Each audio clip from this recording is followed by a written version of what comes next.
All right, wonderful. So we are come to go through the truth tables. Lots of you guys have said that had issues with the truth tables. So we're going to start to go through it as soon as possible. I'm going to go quickly so that we can finish on time and move to the next one, which is the fallacies. So you say what is a truth table? You see that what a truth table, it lists all the possible combinations of truth values for the variables in a logical statement, resulting in the truth value of the whole system. What do we mean by that? The last critical thinking class that we had, I had explained the truth value in relation to the propositional conditional proposition. Sorry. So basically, we say that what a proposition, the aim of a proposition is to give us a result of what of true or false. You understand? So a truth table basically seems to show us all the possible combinations or all the possible results that we can get from a premise. If you get what I'm saying. So what it basically means is that if you can get one statement, you get it. The truth table basically shows us all the truth values that we can get, whether true or false. If maybe we can get truth values, we can get what? False values. And you see, with this one, I had taught you guys the conditional, biconditional, negation, and all that. We are going to use them what? We are going to use them here because they are very important to be able to draft the truth table. All right. So we say what? We have the truth, the true, as the statement holds. We have the false, and the statement does not hold. We have the variables representing the proposition. I told you that propositions are denoted by what capital letters. They are denoted by what capital letters. All right. So and there's a way we use to generate the the truth tables. You understand? It uses the value. It uses the formula two raised to the power n. Understand? So if maybe there are two variables, it's going to be what, 2 raised to the power n, which is going to give us what? So I'm going to get four possible combinations from what? Those two variables. That's basically what it does. So the n there is to denote the variables that are No, there. lines for So I wonder. if maybe we have three variables, p, q, and m, we know that is what 2 raised to the power what n, which is going to give us what 8 combinations. That is how the truth table is. So please put it in mind. We can write it somewhere. 2 raised to the power what n.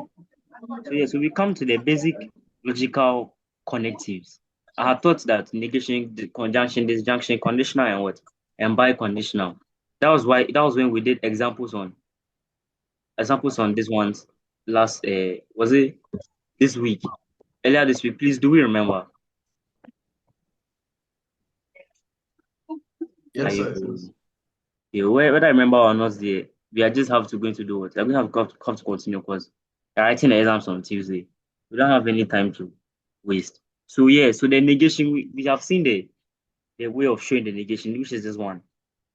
You have the negation, which is the not. You have the not, the nor, the neither. All of them are under what? The negations. We have the conjunction, which means end.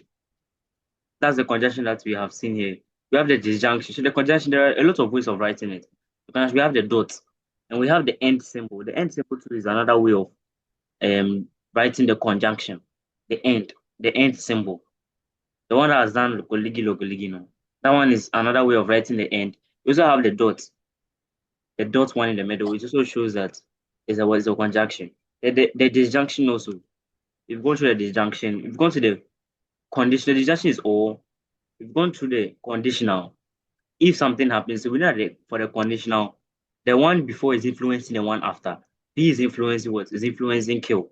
So when you are having a premise and you can see that maybe something is influencing something, you know that it's a what? It's a conditional statement. Most of the time you see it with the if then, if then, if then.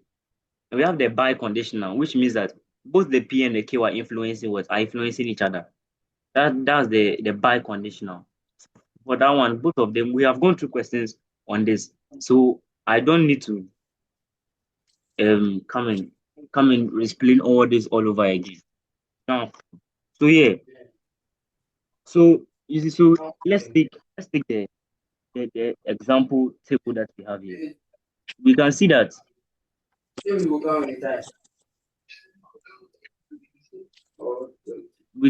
what P and Q, that's the two values that we have here. So most of the time, so please let me see if I can share my screen on a Word document, then we can use that to do it.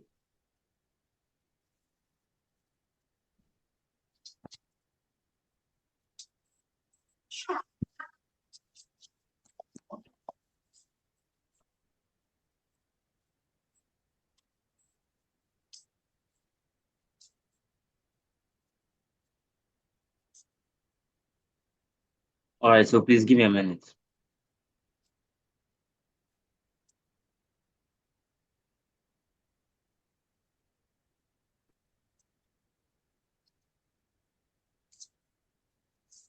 All right, so I hope we can see the Word documents that is here. So we are going to use that to further understand how the truth table does what, how the truth table works. So let me draw a table very, very quickly.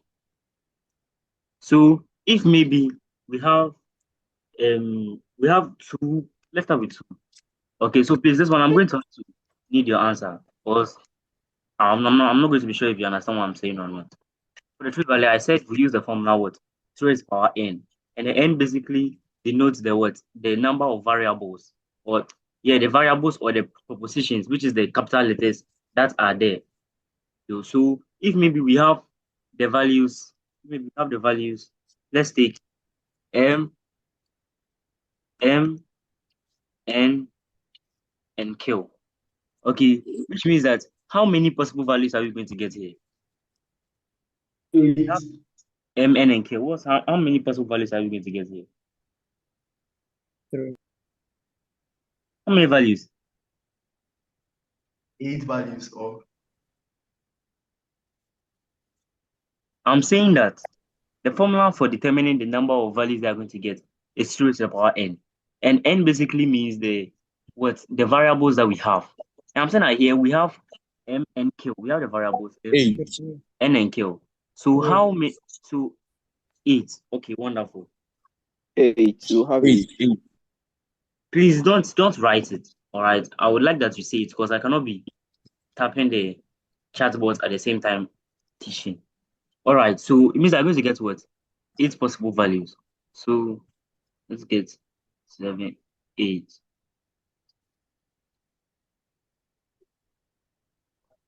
Sorry.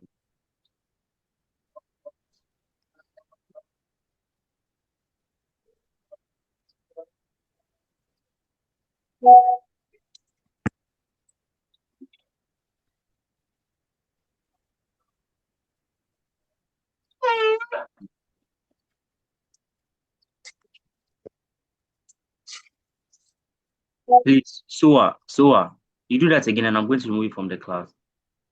Please behave. Yeah, Alphonse. Yeah, Good afternoon. Good afternoon. Yeah, man, I will check your demon on WhatsApp. All right, all right. Yeah. Very important. It's about the class. Yeah, yeah, yeah.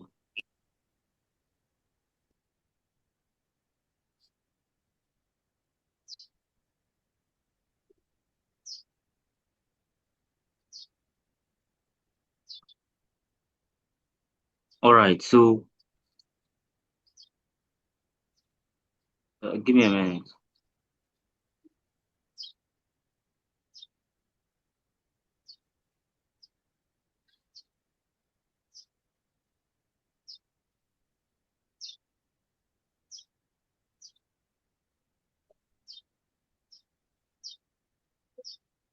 All right. So I'm going to have what m, n, and what and q.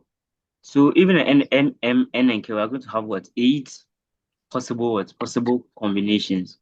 So what do we do here? We can see that when I showed.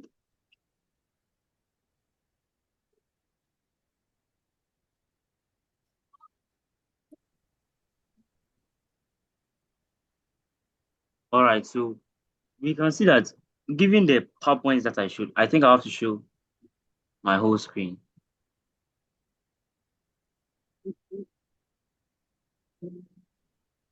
All right. So,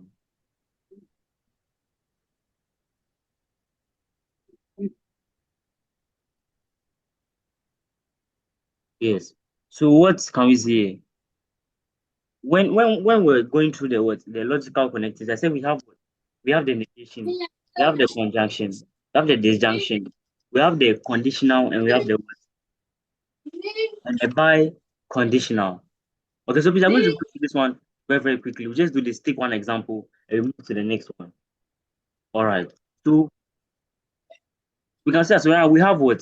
We have n and what? And kill. Now, so which we are going to have eight possible what? Possible combinations or eight possible truth what? Truth values. So let's put mn and kill here. Let me just draw this. Now,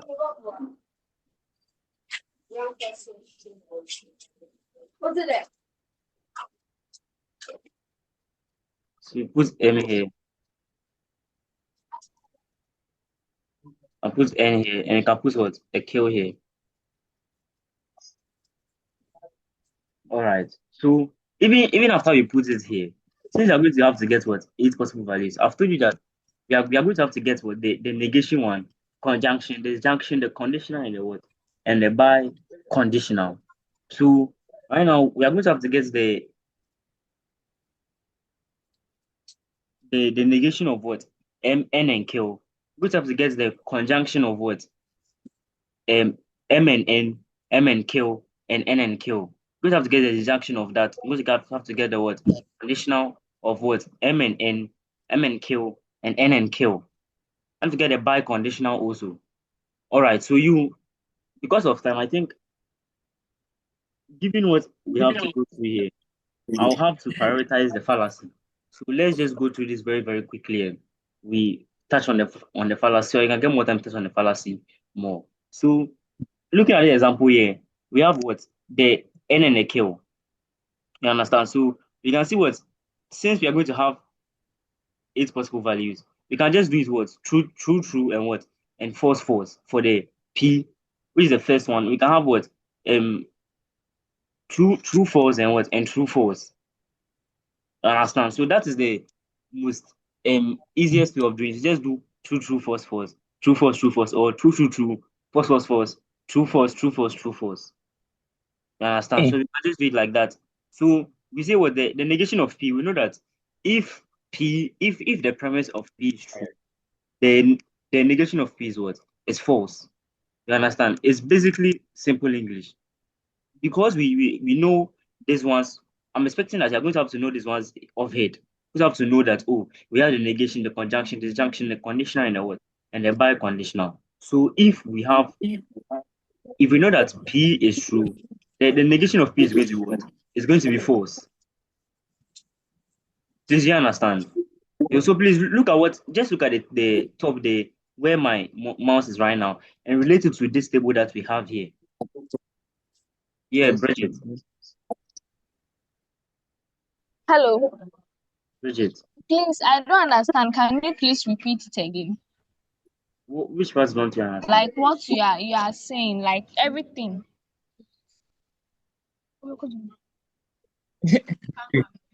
All right. So as I'm saying that, please, were you there in our previous class? In the class we had in No, no. I wasn't aware.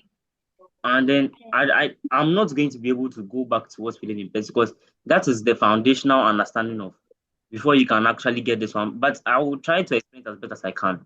But I watched the tutorial on what do you call it? YouTube. No, you see, so we had an in-person class. That's in-person class. We had gone through the logical connectives and gone through examples with them. I had gone through that so that I was able to explain the truth tables in the next class that we had. Please, do you understand? So, I mean, that is going to be a knowledge, but I'm going to explain it to you as best as I can. That you can use to write the exam. So please, Yeah. please pay attention. Okay. Okay, So sure. yeah, so I'm saying that we have what symbolic logic in propositions. You understand? Which is we have the negation, which is this one, which means that not. The negation means what? Not. We have the conjunction, which means end. You understand? So if you have two premises, so the premise P and the premise Q, maybe P says that what? Kofi is running, and Q says that what? Amma is eating. We know that the conjunction of P and Q is going to be what? Kofi is eating and Amma is running. And that's the meaning of a what? Of a conjunction, using the value as end or combining them together. So it's not only end. There are a list of other words that you can actually use. So you are just going to have to search it, Please. look through, look through it, and please raise your hand if you want to talk. Look through it and try to memorize all the conjunctions or all the words under the word, the conjunctional logic. So so I said that we have the word, the negation, which is not. We have the conjunction, which is what? Which is end. So conjunction means that you're combining two premises together. You have the disjunction. The disjunction happens if at is true when at least one is true. That's what it means. So if at least one premise, if at least one premise, okay, one premise is true, then as we have a what? A disjunction, which uses the values or. Uses the word what? Or. So this or that. So if this is true or that is true. So as long as one is true, the other one is good. Like the result of that is going to be what? It's going to be true. And we have the conditional. So the conditional I had explained in the class. You said what? You say false. It's only false when if what? The two premises are equal to each other. I said it's if then, which means that a condition, if something happens, then that thing is what's influencing what? The other thing to produce the result. That's the condition. It's like something must be settled before the results can happen. Like for example, you must Class. you must Can you study. go and buy it? So Mary, just It's just here. Not the far place, just over here. you're telling me I should go with this. You must study before you can pass. So if you don't study, you cannot pass. That's one of a conditional statement. So a condition must be fulfilled before the results can happen. That's the condition. As I'm saying that the way. Okay, John, your question. All right, please, with the condition, I understand, but it said if P is equal to T, Q is equal to F, but the first one is T, but Q is not equal to F. Well, I don't get what you're saying. The conditional. Yeah, the The conditional. side where you are now, yeah. Uh-huh. You see, you have P implies Q or something like that. So the first one for the FT, the rest I understand, but the very first one, I'm confused. Which A FT? little confused. The truth. The first one, the first one about in the table. Okay. So Yeah, it's T. yeah, see, I'm let me finish confused. explaining. Please let me finish explaining. Then when I get to the table, you can bring that question forward. Okay. I just want some of us to, the people who weren't able to get to the class to understand the logical connectives. Then we show it in their truth condition. Please, you understand? Yes, sir. Yeah. So please, when we get there, then you can ask. So please, when you get there, please raise your hand so that you ask a question and we go through it. All right. All right. Thank you. So we said that what? The conditional, it means that P is what is resulting to what? To kill. P is what is resulting to what? So if P doesn't happen, kill is going to be what for. So if P doesn't happen, or if the condition of P doesn't happen, we're not going to be able to get what? Kill. That's why it's being denoted by the arrow we can see here. The arrow straight forward. So the biconditional. The biconditional basically means that Please, it, I can't see your screen. Oh. please give me a minute. Please now, can you see my screen? Can everybody see my screen? Yes. Yes, we can see it clearly. All right. So I said that what the biconditional, we say that what it is true when both of them have the same value. It means that the biconditional, when we go to the symbolic logic, and when we're doing questions on the symbolic logic and the categorical proposition, when we're going through it, I had explained that if P, you understand, so P and Q basically influence each other. If you get what I mean. That's why it's been denoted by the symbol like this, which means that the arrows are going both ways. It means that P influences Q and Q influences what? Influences P.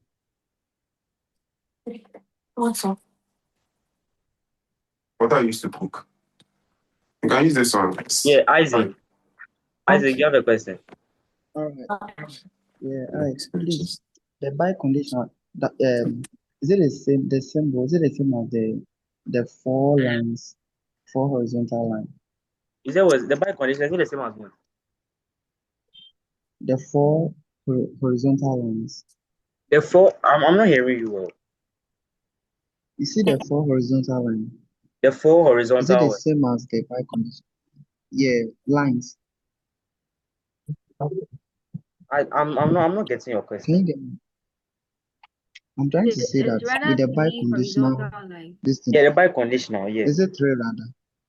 Is Is it it the real? same as the three horizontal lines? The horizontal lines that we have. Yeah. One So of so the that circles. yes, please. So that's another way of writing the bike condition, the three dashes. Okay. Yeah, the three dashes. We had gone through this in the previous class. If you have your notes on it, I Yes. suggest that you open it and look at that part. Yes. Because I had written it on the board. Yeah. So yeah, because it was Yeah. weekend, It's good. so we couldn't meet. And so Isaac, please, are you good? Oh yeah. All right. So yeah, so now let's take these values here. And now we have the what? And now we have the what? We have the P.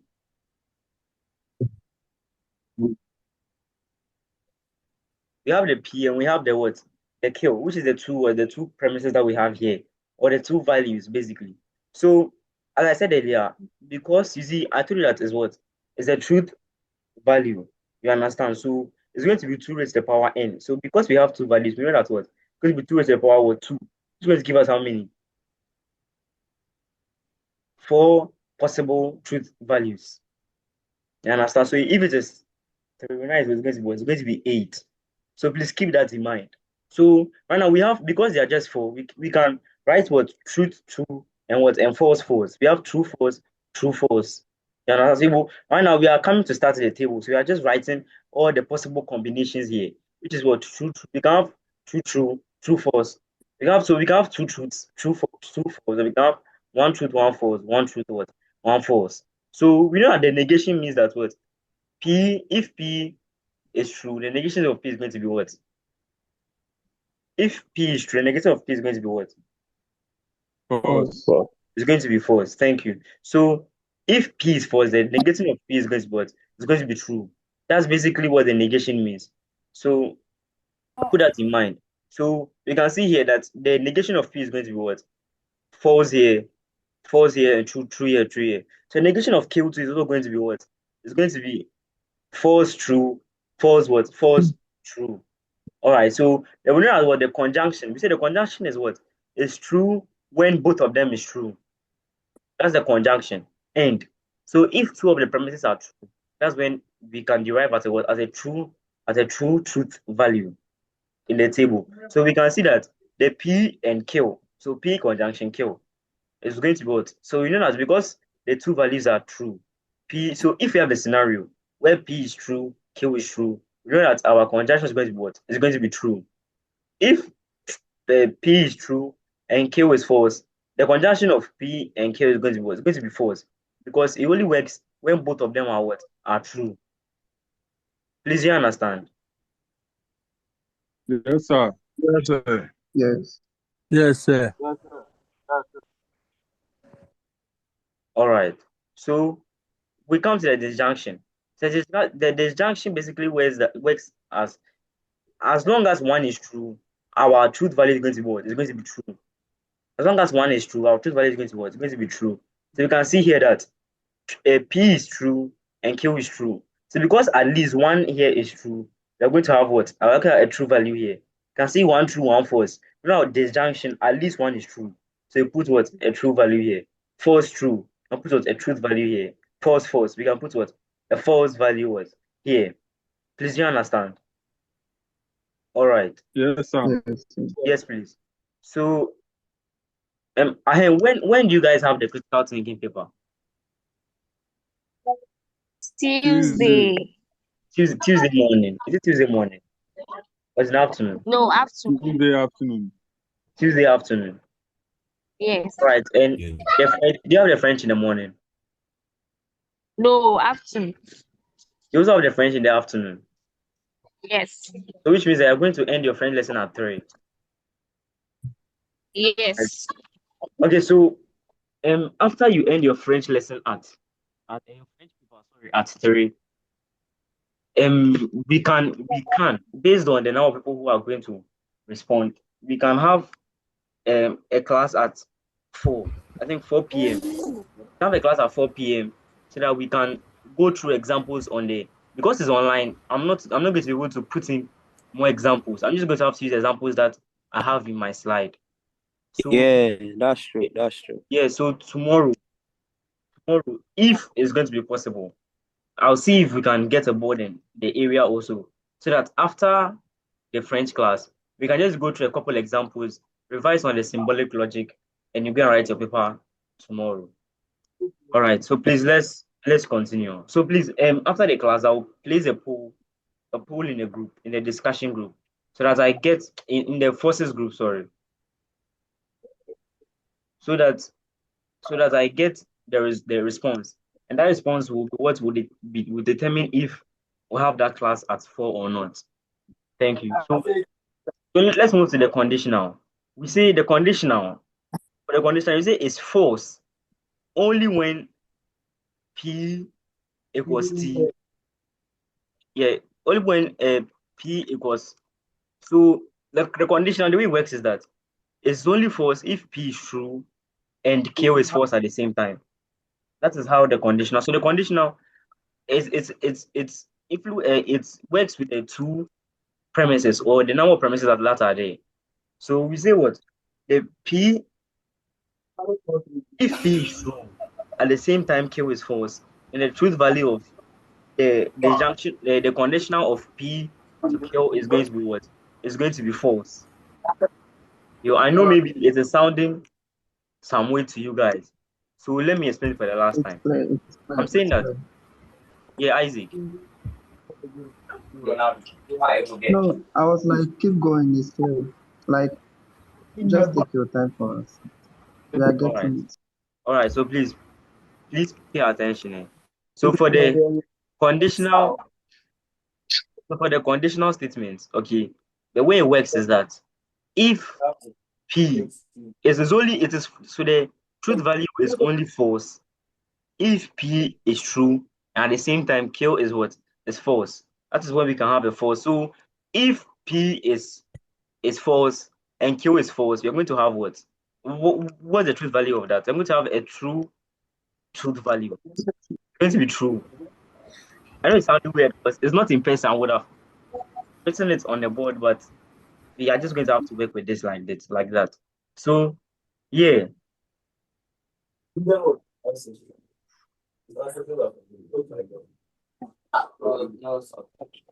Okay, so I think I have to zoom in. All right, so okay, so I said that what the conjunction that is true only when both sorry the conditional. You say it's false only when P is true at the same time Q is what is false. So we come to our truth table here.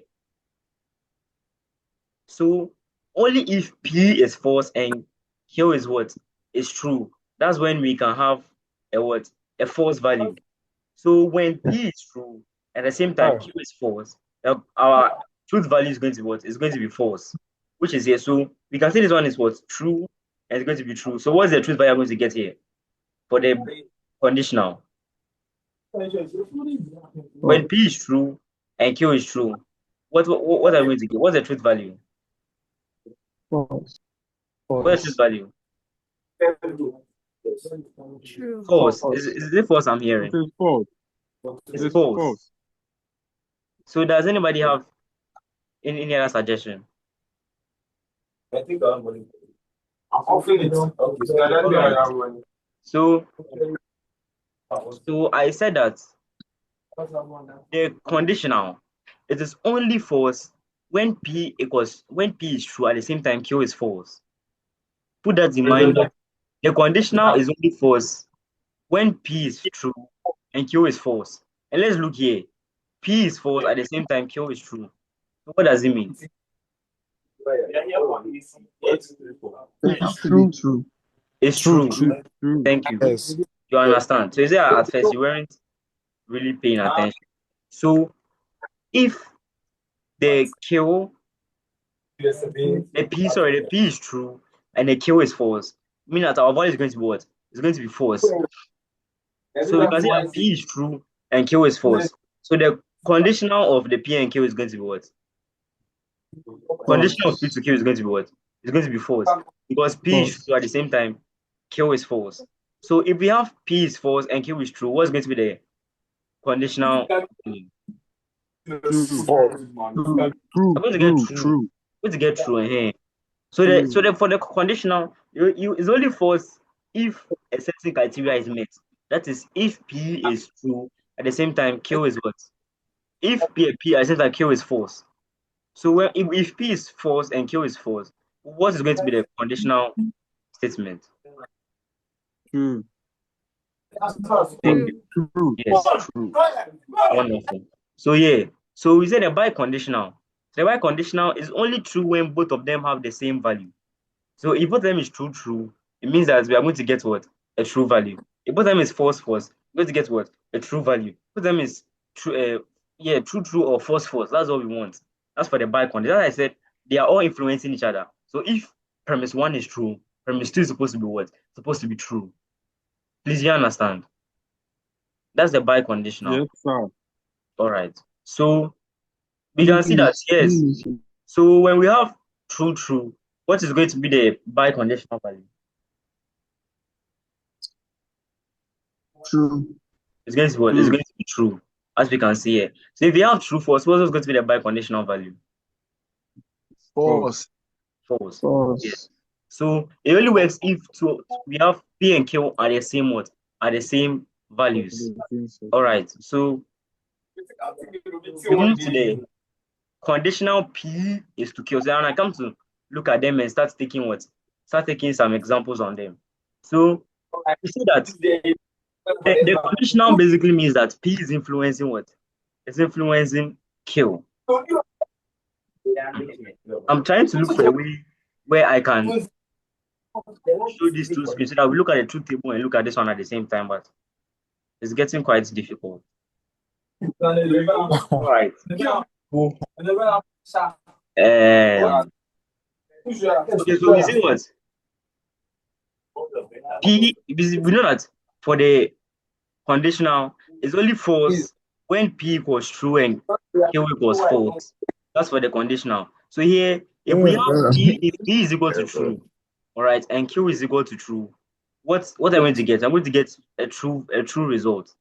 You understand? We are basically using the table here to do it. It's going to get a little.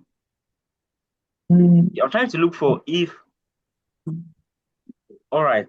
So this is what I'm suggesting. Okay, I think that we can do the fallacy right now. So we're doing the fallacies right now. In tomorrow's in-person class, if you are going to appear, so in tomorrow's in-person class, then I'm going to go through the truth tables. Do you agree with that? Yeah, I agree. Yeah. So please, John. So please show by hand if you agree. Let me see the number of people. Show by hand if you agree. You don't know the game that way. Please show by hand if you agree. So why not just all right. So please, we are 75 in the class right now. 75. So I'm expecting a lot of numbers so that I just agree on if we do it. That or not.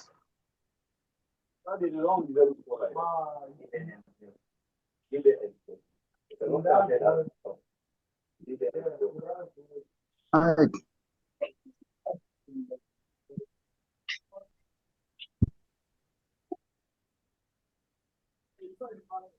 Please, a question, no. Yeah, I'm listening.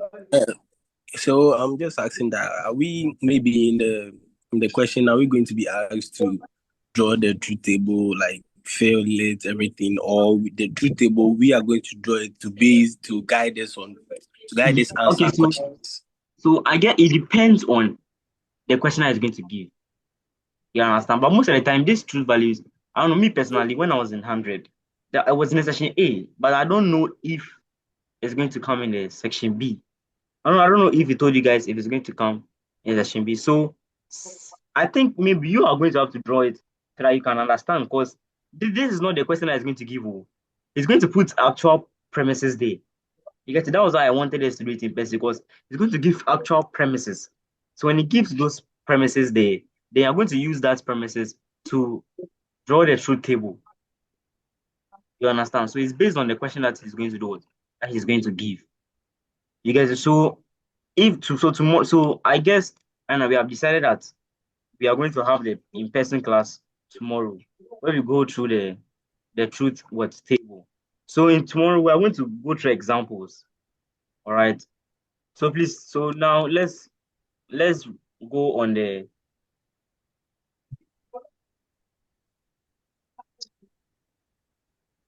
Please, question. yeah, I'm listening. Please, why can't we do the class around 3:30 that way? Like 3:30 exactly. Okay, it depends. Or if you guys will come Because the 4 o'clock is 3:30. too long. All right. So if you guys are going to come at 3:30, then I'm going to begin at 3:30. But we will finish the class at 3 o'clock. So maybe we can continue from that place. Well, We finish the exams at 3 o'clock. so if you guys come on time, yeah, we are going to start on time and end it. You understand? oh, So it is all Master dependent Isaac, on you guys. If you come on time, Master Isaac, yeah, Master Isaac. yeah, yeah, I'm The listening. poll will judge. Is that Let's allow the poll to judge. let's allow the words. The poll Yeah, to yeah. judge. All right. So there's a poll in the group and we are going to decide from there. So right now, let's work on the fallacies. Let's work on the fallacies. So yeah, so let me share that slide. Please, before that, I have a question. Yeah. Please, the by conditional statement Yeah. on the table, you said it's false when P is true and Q is false. But on the table, I said that's the by the third conditional line. is true when both of Yeah, them have the same values. yeah. Uh, But on the table, the third line, P was false and Q was true, but it was true. I'm saying that if both of them will have the same values. So in the slide I Yes. give, is when P is true and Q is false. That's when we get true. So I think I have to share the slide again so that you look at it well.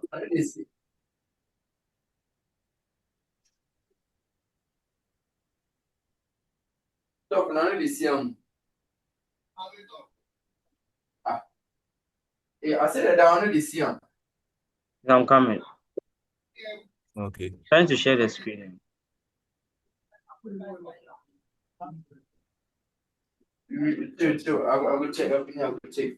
All right. So please look at the person who asked the question. Please look at it. Yeah. You can see that the by conditional P was true, Q is true. We're getting true. P is true, Q is Yeah. false. We're getting what? False. P False. is false, Q is true. You're getting what? False.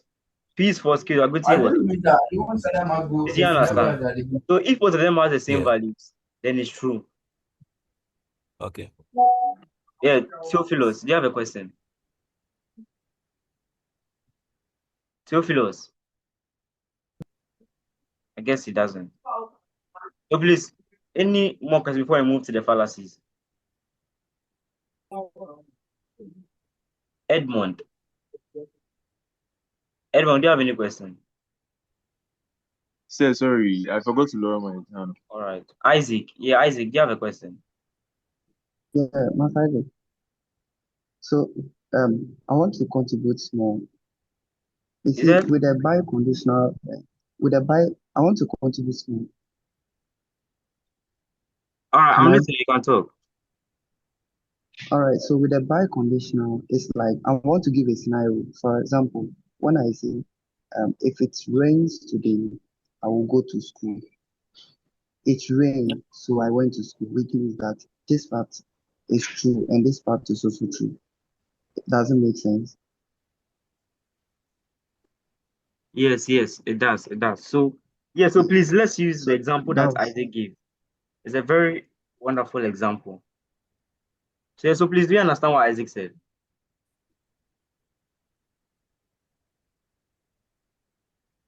Do you understand what Isaac said? Ayo, people there should not answer.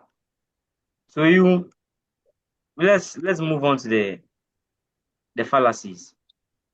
All right. So for the fallacies, there, I'm certain that it's going to come in the exams. That one, the 100% is going to do what? It's going to come. So let's go to, I hope you can see my screen. So yeah, so fallacies. So what's a fallacy? We say that a flaw in reasoning. We say a fallacy is like a lie, understand, or an error. That's the meaning of what a fallacy is. So we say a fallacy is a flaw in reasoning. An argument can sound convincing and still be what? Fallacious. The conclusion may seem to follow, but the reasoning is broken, misleading, or invalid. Don't worry about that. It basically means that there might be an argument where you see, I told you that critical thinking is a what with common sense. You understand? So there can be arguments where for the premises, consider one of them there. It doesn't make sense, or it's a lie. That's an example of fallacy. Like the example I gave on the birds. I said what all birds can fly. Penguin is a bird. So what? Penguin can fly. You know that there is a flaw in that premise that I gave, that I've just given, because all birds can fly. You understand? So there's an error in the reasoning because we know that common sense. We know that birds all not all birds can fly.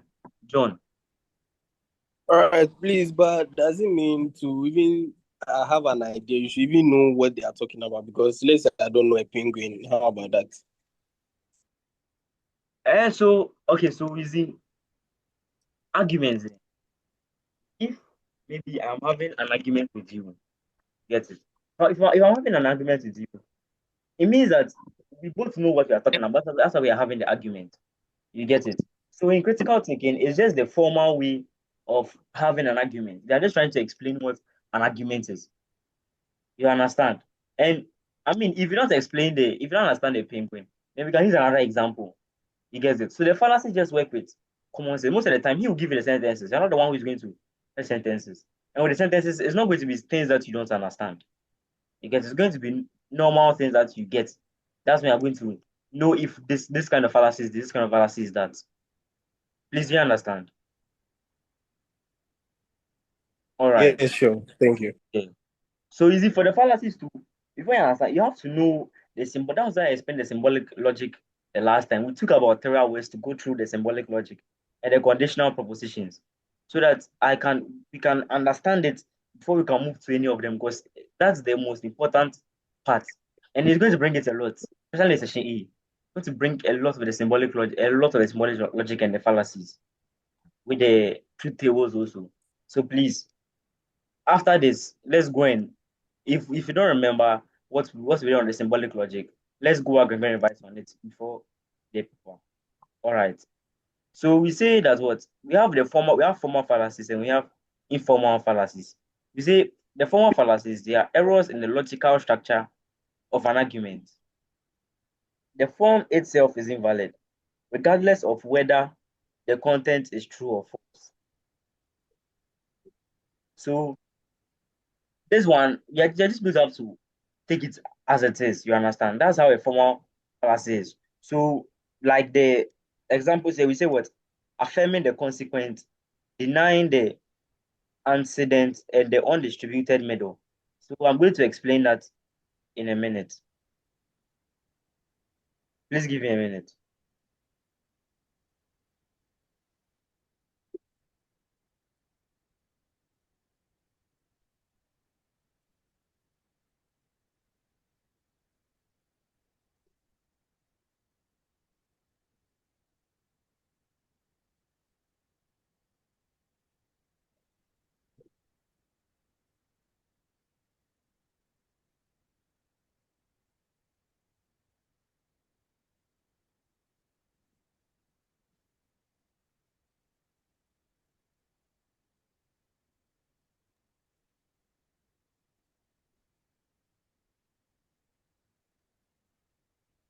Okay, so sorry, I had to do something and get back. All right. So we say that for the formal fallacies, they are basically errors that can be identified by looking at the structure of the argument.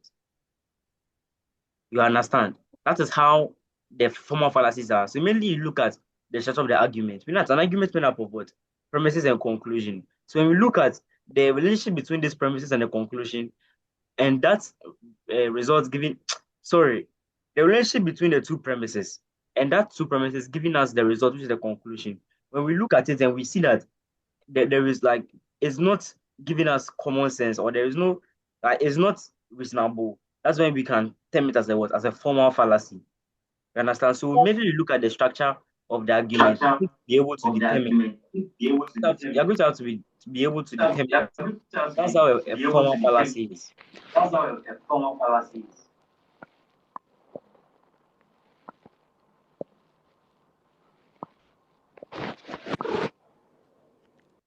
All right.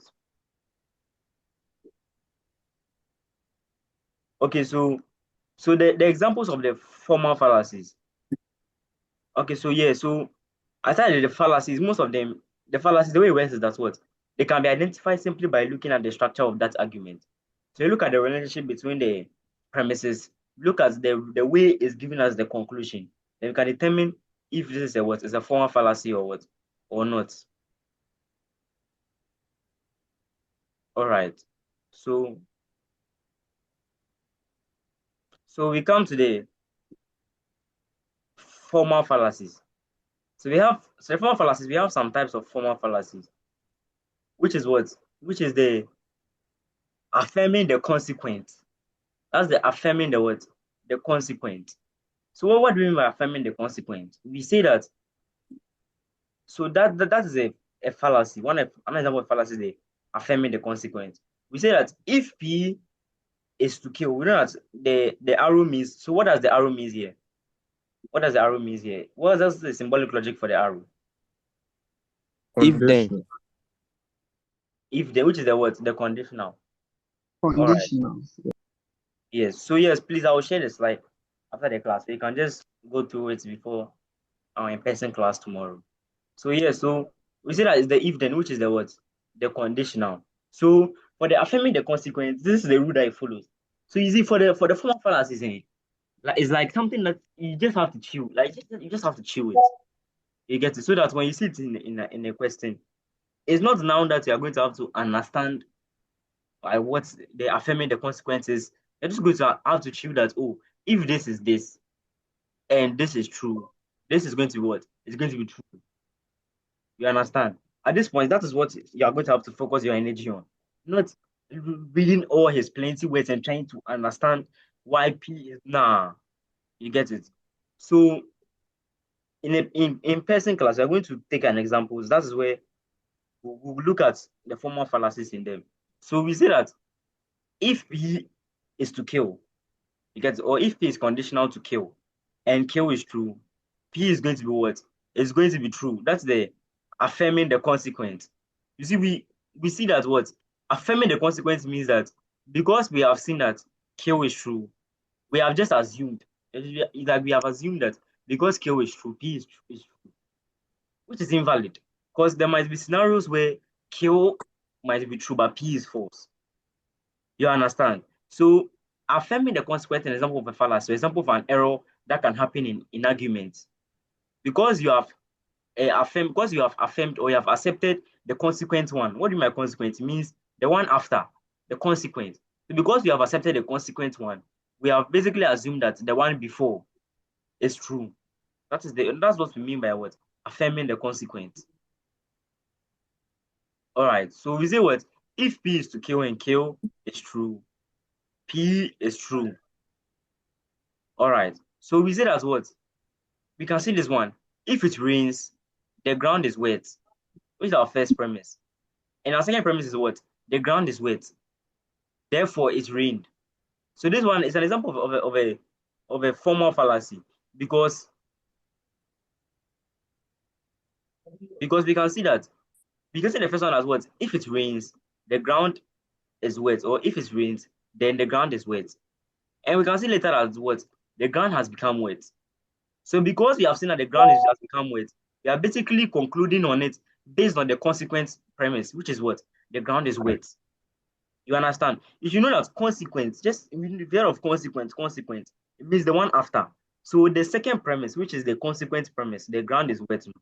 Because we have assumed that because the ground is wet now, it has rained, it has given us a fallacy. Because there are lots of invalid values here. You understand? We can assume that maybe like here, what a pipe burst, or a pipe had busted, or maybe somebody had urinated on the pipe, or maybe somebody has went on the ground, sorry, or maybe water had poured on the ground. You get it? But because we have seen that the ground is wet, we are automatically assuming that what?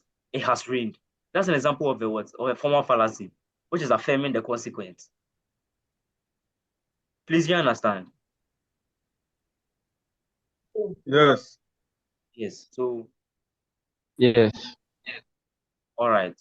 So that's an example of a what? Of a formal what? Of a formal fallacy. So you can see that. So you have another one, which is what? Denying the antecedent. Denying the accident. So denying the accident too, we're also using the what? The conditional logic here. Yeah. Yeah, please, do you have any question? Okay. So please pay attention, okay? So you just get the understanding now. You understand? Save your questions. Tomorrow, when we meet by the grace of God, we are just going to look at the examples so that we can further strengthen our understanding on the what? On the fallacies. So we say denying the antecedent. What do we mean by denying the antecedent? We say that what? If P if P is to kill, or if P is conditional to kill, and P is false, therefore kill is what? Is false. Well, what I'm trying to mean is that because we can see that a formal fallacy. Okay, another example of a formal fallacy is that if we have another premise, and we know that the first premise is false, we are automatically assuming that what? The second premise is what? Is also false. Understand? So which is a fallacy? I said earlier that what? Fallacies are basically errors in deductive in arguments. Understand? Or in deductive reasoning. So we cannot just like there is always an error, there is always a fault there in a fallacy. You understand? When you take a fallacy, it means that there is always a fault, or there is always something wrong inside that premise or inside that argument. So if P is to kill and kill is false, we cannot just assume that kill is false. You understand? Because there is an error inside it. Let's take an example. You say that what? If you study, you pass. You did not study, therefore you did not pass. You understand? Which this one? So this one there is a lot of because some of us, I mean some of us, we don't copy. We don't we don't study. We go and copy and we'll pass. You get what I'm saying? So it means that this one Very is wrong. You understand? Because the fact that you study doesn't mean that you pass. Because you can study, but you will not study what will come in the exams. You get it? So there are a lot of uncertainties, a lot of like external influences. Like as the example here, if you study, you pass. You did not study, therefore it did not pass. The fact that I did study doesn't mean that I'm not pass. Maybe I can send a point, I'll still pass. Please, do you understand? Yeah, Felix. Yes, sir. Yes, Felix. yes. Mr. Felix. Hello. Please, I wanted to ask if you, for the first time, you said Please, consequence. raise your voice. We can't hear you. Okay. Please, can you hear me now? Yes, yes, please. Okay, please, I wanted to ask. You said the consequence is the one that comes after the first statement. It has a And I wanted consequence. to ask, yes, so is the accident the first statement? Because you said the consequence is the one that comes after the first statement. So now, since you are talking about denying the incident, I wanted to ask, is the incident the first statement? Yes, so it's the first part of the if proposition. So it's basically the first one, the Okay. antecedent, and the Q is the consequence. All right. Okay. Yeah. Okay. So please so we can see that what we are so right now we are denying the first one and the second one are basically opposites. Affirming the opposite of affirming is what denying. Consequence, the opposite of consequence is what antecedent. So denying the antecedent means that we know that you're trying to say that what P is automatically false, no matter what. What's in our head is that what P is what is false. Antecedent, sorry. Yeah, thank you, Mr. Edward. Antecedent. I think I'm speaking a little too fast. So yeah, so that's the meaning of what denying the antecedent. So we say if you study, you pass. You did not study, therefore you did not pass. But you can still pass because somebody like Isaac, you know that he will send a poor. You understand? So if he passes, it doesn't mean that he studied. You see, Ah, understand? But please don't send a poor. When they catch you, though oh, Master. Oh, you will not. Please don't send a poor. Don't go and say that I said that when you send a poor, you pass. So you're going to send a poor. Please. please, I won't say no, boss. It's up to you. So we have the undistributed middle. So please, we understand the affirming the consequence, denying the antecedent. All right. So please, if you have any question, you can just show by hand and I answer that question. So we said that So what? a scenario, Yeah. You want me to give a scenario, or you can give a scenario. with the denying the antecedent. Yeah, denying the So antecedent. it's trying to say that, for example, if I grow up, I will marry. I did not grow, therefore I did not marry. Clear. Does it But are make you sense? asking me or like you are saying it? Yeah, yeah, I'm just saying it. That's how I Oh, okay, understand it. okay, okay, okay, okay. Yeah. Okay, so yeah, so that's can be an So example of what? Denying the antecedent. You yes. so Thank you.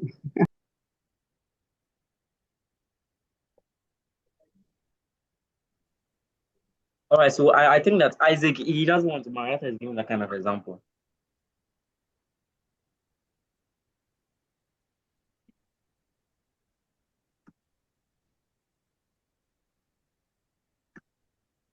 So please, that's an example of so now we've gone through the affirming the consequence and the what and denying the antecedent. So what do we mean by undistributed middle? So before we take that, I'm going to have to explain the meaning of what distribution means in the categorical symbolism. So when we say if we say distributed in a statement, you understand? I'm trying to mean that every member of that category, you understand? That's the meaning of distributed. So if you give an example like all humans, so the statement or the phrase all humans basically distributes the category what? Humans. That's the meaning of what a distributed is. Do you understand? So distributed is basically like um taking it's like a common noun, basically. The general meaning of a word, like humans. So when we say all humans, we are describing what? We are describing humans one by one. That's basically what the meaning of a distributed means. So when we say that undistributed, okay, taking the example here, we say that what? So we have some fallacy, we have some propositions here, which is what? All A are B, all C are D. So therefore, we are assuming that what? So it's like saying that A equals B and B equals C. So because A equals B, B equals C, we can assume that A is equal to C. You understand? So according to critical thinking, that's an example of a what? Of a formal fallacy. Let's take an example. We say what? Murderers avoid police. So right now, we have our A here, which is what? Murderers avoid police. Kwame avoid police, which is what? B. Therefore, Kwame is a murderer. We cannot just assume that because Kwame is avoiding the police. We cannot just assume that because Kwame is avoiding the police, what? Because you see, the murderers is a distributed word. The murderers is a general word. Made or murderers or murderers. You understand? So we are saying as what? Murderers avoid police. Kwame avoid police. Therefore, Kwame is a murderer, which is a what? A fallacy. You understand? Because a murderess is more of a general word. You cannot assume that Kwame is a murderer just because he's avoiding the police. You understand? But we know that if Isaac is avoiding the police, he's a murderer, he's a thief. That if Isaac here. But please, do you understand the undistributed middle? Yes, sir. Yes. Yes. So let's move straight to the No, what? no. Bozo, I beg. Nah. Like, I know the Bible. I'm clear. Yes, so I did talk you see the undistributed middle line. We dey take a distribution first, say distribution be basically the general term for words. That be the word distributed. Where we say, where we dey use this example, we say example like what? All A are B, all C are B. Therefore, we are assuming that what? All A are C. Like the example here. We dey talk say murderers avoid police. Murderers is a general word, like it's more of a general word. Murderers. We don't talk about one person when we say murderers. You understand? When we say murderers, we can talk about a lot of things. Serial killers are murderers. Armed robbers are murderers. You understand? So when we say murderers avoid police, so and this is one our first premise, which we what? Murderers avoid police. And Kwame, we can't talk say what? Kwame too they avoid police. So when we say that, therefore, we cannot assume that Kwame is a murderer just because he's avoiding the police. You understand? So I think Cyril also give an example here. That's what all humans are mammals. All cats are mammals. Therefore, so this is actually a very, very relatable example. And thank you, Mr. Cyril. So we say what? All humans are mammals. All cats are mammals. Therefore, all humans are mammals, which is an example of a fallacy. You understand? Because we all know that humans are not cats. You get it? So the way the fallacy works, it works with your common sense. You understand? It works with your common sense. Please, is I don't know why we are using Isaac. We are using According to hello, yeah, So, hello. yeah. Please. Please, so is that an example of a this thing? What do you call it? Hasty generalization fallacy. So the generalization here is the all humans are mammals.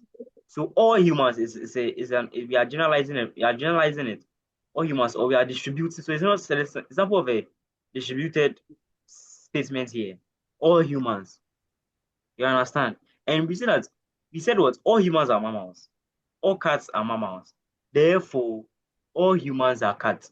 Which we all know that common sense is wrong. You understand? So that's an example of a what? Yeah. Of a yeah, I'm listening.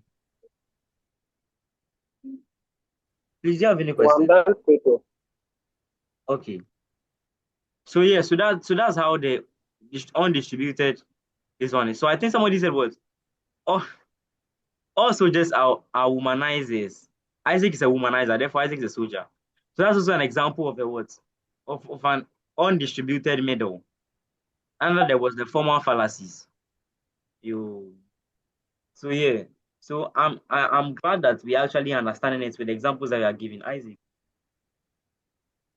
Please, do we have distributed middle? Distributed what? Medal. Middle, I mean, yes. not that I know of. You understand? Not that I know of. You get it? I haven't really read his slides. I just Oh, use the slides to get the PowerPoint. And so I don't know if there is oh, a, okay. but I haven't come across a distributed middle before. Oh, okay. Do The you reason why I understand? was asking, you see, yeah, when you look at categorical inferences, we have distributed categorical inferences on this. That's why. Okay, so now, so this one is this one I'm talking about fallacies, not categorical propositions. Okay, so All they are right, all all right. different topics. Yes, so they are different topics. Please you understand. Thank you, boss. You're Yes, welcome. boss. So yeah. So please let's move to the moving to the next one, which we say what? We have the ad hominem. So yeah, let's go and look at the informal fallacies. Before we move on. So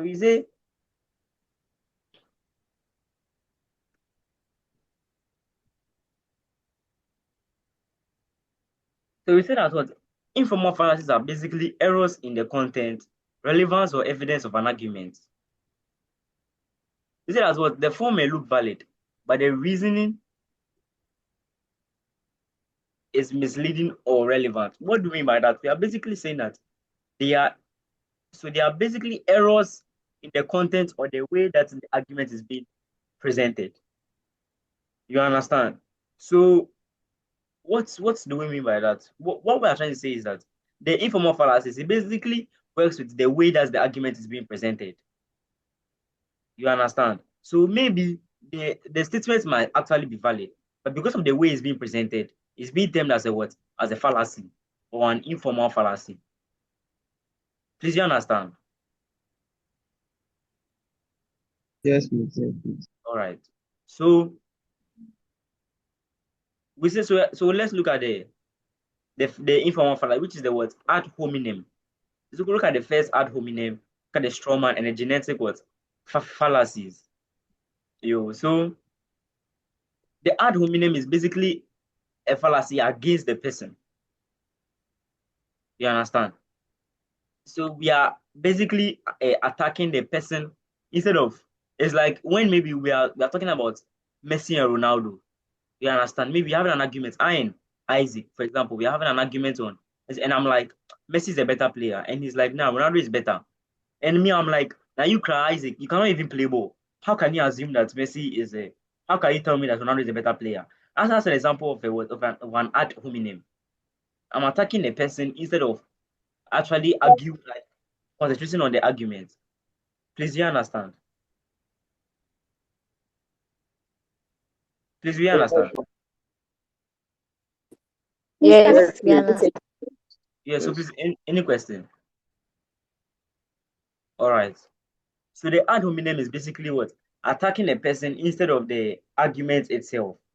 So taking another example. So please, I want one example of an ad hominem.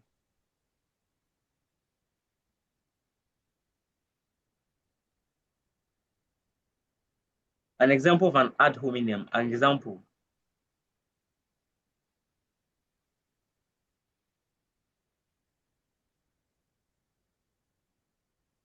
All right. So since you're not talking, I'm going to move on. So moving on to the straw man. So Please, I didn't hear. What did you say? I'm saying that an example of an ad hominem. Ad hominem. An example.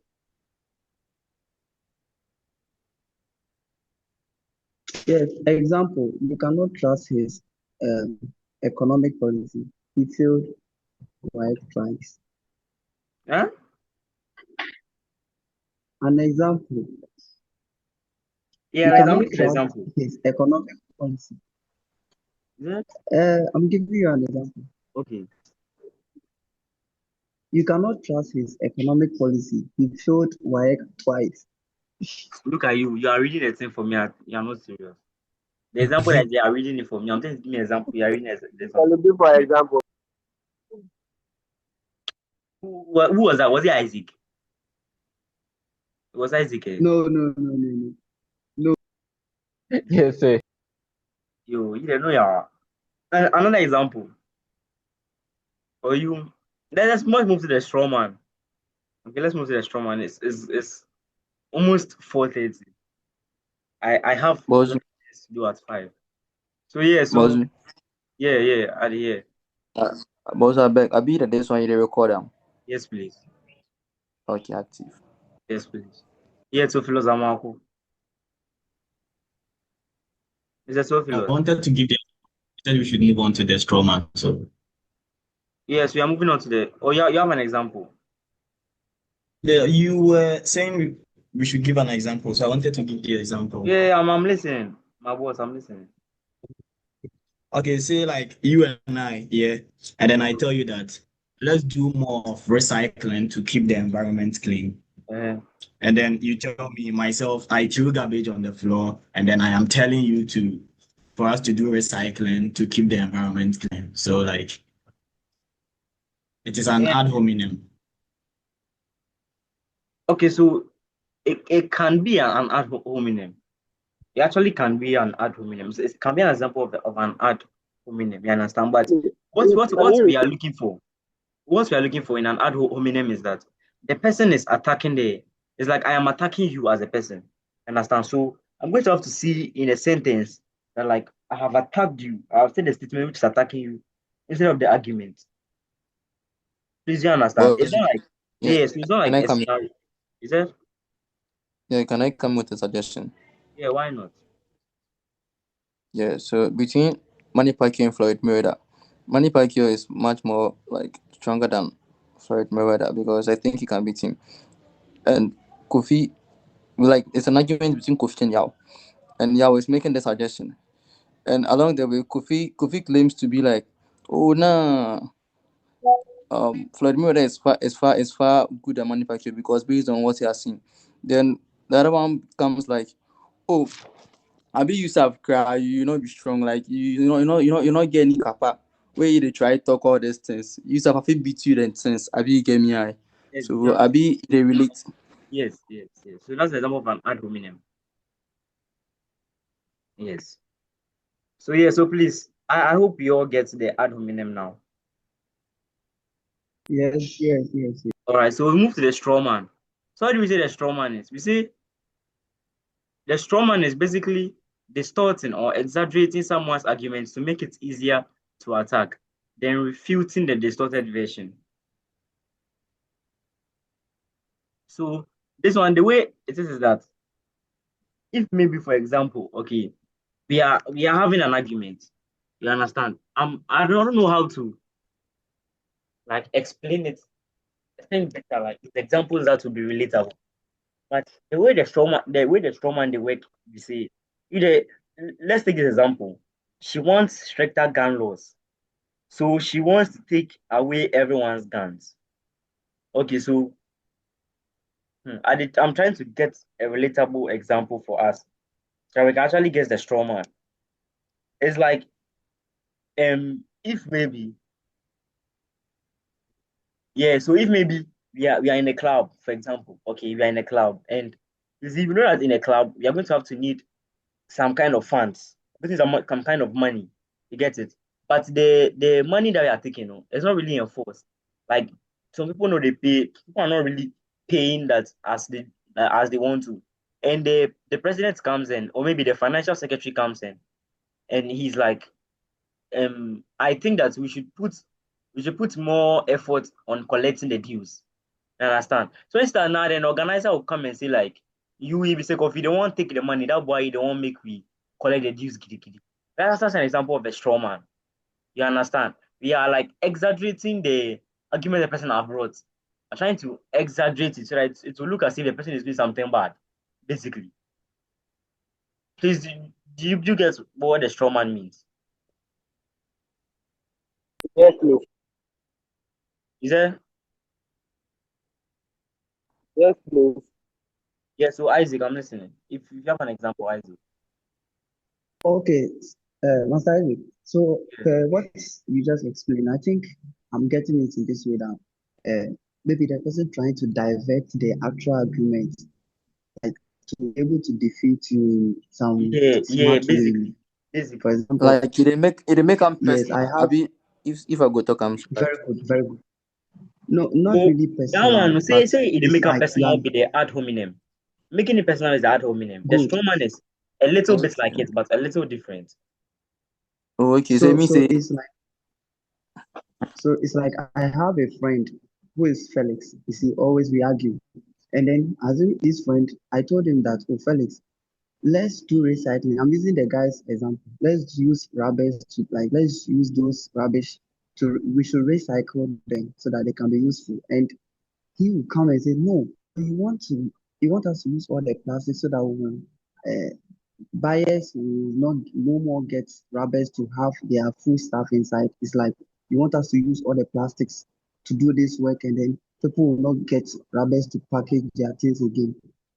Do you get what I'm trying to say? It's like he's misinterpreting whatever I'm saying to get a Yeah, point. misinterpreting basically.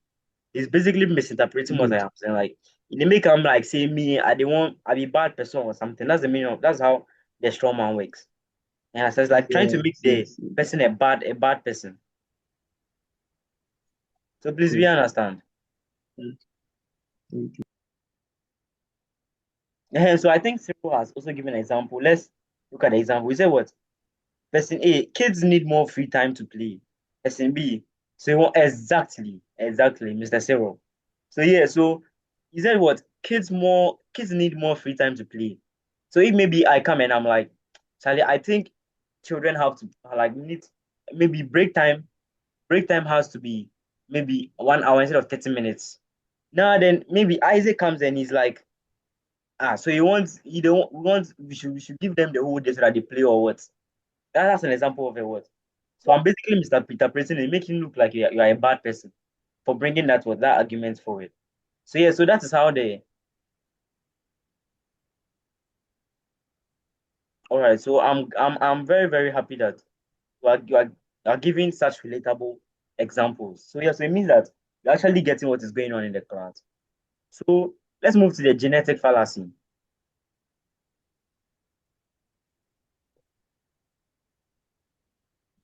So even in the informal fallacies, we have the relevance fallacies. And you have the fallacies of weak induction, and the fallacies of presumption and ambiguity. Those are the fallacies that we have, even under the informal fallacies. So please, if you've not learned this one here, I'm going to have to learn. But you can use the slide to actually go through it very, very quickly. Understand? I had drafted it so that it will just summarize everything and we go through quickly. So yeah, so the genetic fallacy. We say that what the genetic fallacy is dismissing an argument based on its origin, history, or source, rather than its actual content or what or merit. So what do I mean by that? Genetic, we know what genetic means. Yeah, and genetic basically means this. Basically, we can change genetic as a word. So genetic fallacy basically means that you are attacking the source itself instead of like looking at what the person is saying. So you are just assuming a person is wrong just because maybe. So let's say, for example, okay, let's say, for example, two people are having an argument and one person is educated, and may not educated per se. Maybe one person has gone to school, the other person hasn't gone to school.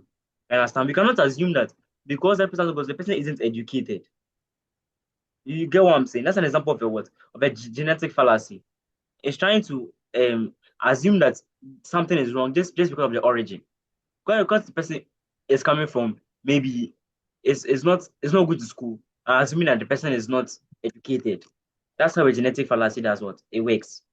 An example here, we say what that idea comes from the NDC. It must be wrong. So the MV people, you people, when immediately you see that NDC have said something, you not even look at what the person is saying. I just be like, nah, the person is lying. Now NDC is doing this, NDC. So that's an example of a what? Of a genetic fallacy. Please, we understand. That's how the Is that? I said that's how the NP people. Yeah, that's how many people are. That's how they are. So yeah. So that's an example of a what? Of a genetic what? Fallacy. So please, do we understand? Yes. Yeah, But so please, like the can you example here, we explain see that that what again? hey Charlie Boss, this is your English, this critical thinking, right? Write a statement more. Please, So you please, see please, what please. he is from the northern region. He can't speak English. So you see, because a person from another region, we are assuming that a person cannot speak. That's an example of a what? Of a straw man fallacy, of a genetic fallacy, sorry. So we've gone through the ad hominem, straw man, and genetics. So tomorrow, by God's grace, if God wills, we are going to be looking at examples on all of them. So I'll put certain statements there, then you assume, oh, this is this fallacy, this is that fallacy. Then we just go through them so that you prepare for your examination. So yeah, so let's go to the appeal to ignorance. So the fallacy there's plenty. Now there's plenty. So the best way to memorize this is look at example and look at the past question. Bozu, This is the past question there. Yeah. yeah, Bozu, I You beg, like see, you play the session now. yeah. Like you should drop a number for there. So in a group, I'm Isaac Jobu. So you can text me, Isaac Jobu. If Oh, maybe okay. you don't want to send me some coins eventually. That So boy say make you drop your number for you, no? hey, no, yeah, I hear. Abi, So So your yeah, way, so first which must so in tea and America, no? is it? Which must so in America, no? I know about what the dog was. I dey try talk say like you do like oh yeah idea like you dey perform good. Oh, The way you Charlie, dey teach them things may be good. So But that you why must we say swear. drop your number. I yes, hear. If yes, you so, if yes. you He so, if you deserves so, if that. you so. Well, thanks either way. So we On did behalf that. of all the students, thank you, boss. You are welcome, my boss. You are welcome. So yeah, so please let's focus on it and finish on time. So yeah, so they appeal to ignorance. This is the Frederick, you be bad guy, man. So we say what appeal to ignorance. What's the appeal to ignorance? We say this. I'm coming. Yeah, please, the number is at the comment section. No, that number is not mine.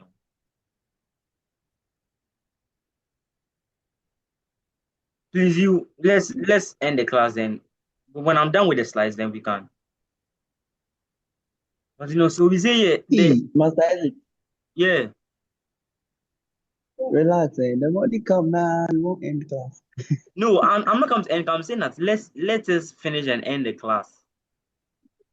That's Oh, what I'm okay, saying. okay, brother, man, thank you. Oh, Isaac, you I tell. wanted to say, I wanted to say, waiting man do man. Oh, no, make you no worry, make you no worry. We go finish out. We go finish out. Give away, give away. I dey do give away. Let me serious. So please let's move on. So we say that appeal to ignorance or the argumentum ad ignore run Charlie. If I know go fit talk. Forget that then. Put it on the appeal to ignorance. So we say that what appeal to ignorance is basically claiming that something is true because it has not been proven false, or false because it has not been proven true. What are you trying to say? I'm trying to say that the appeal to ignorance is like say because we know because it hasn't been proven wrong, we are assuming that it's true. You understand? For example, no one has proven that ghosts don't exist, so they must exist. Say, if nobody proves say it before something, you they take on like say it be true. That is what appeal to ignorance because you don't know, or because you don't know that it's false or it's true. You are automatically saying that it's true because nobody has brought an argument saying otherwise. That's the meaning of the word appeal to ignorance. Please, you understand?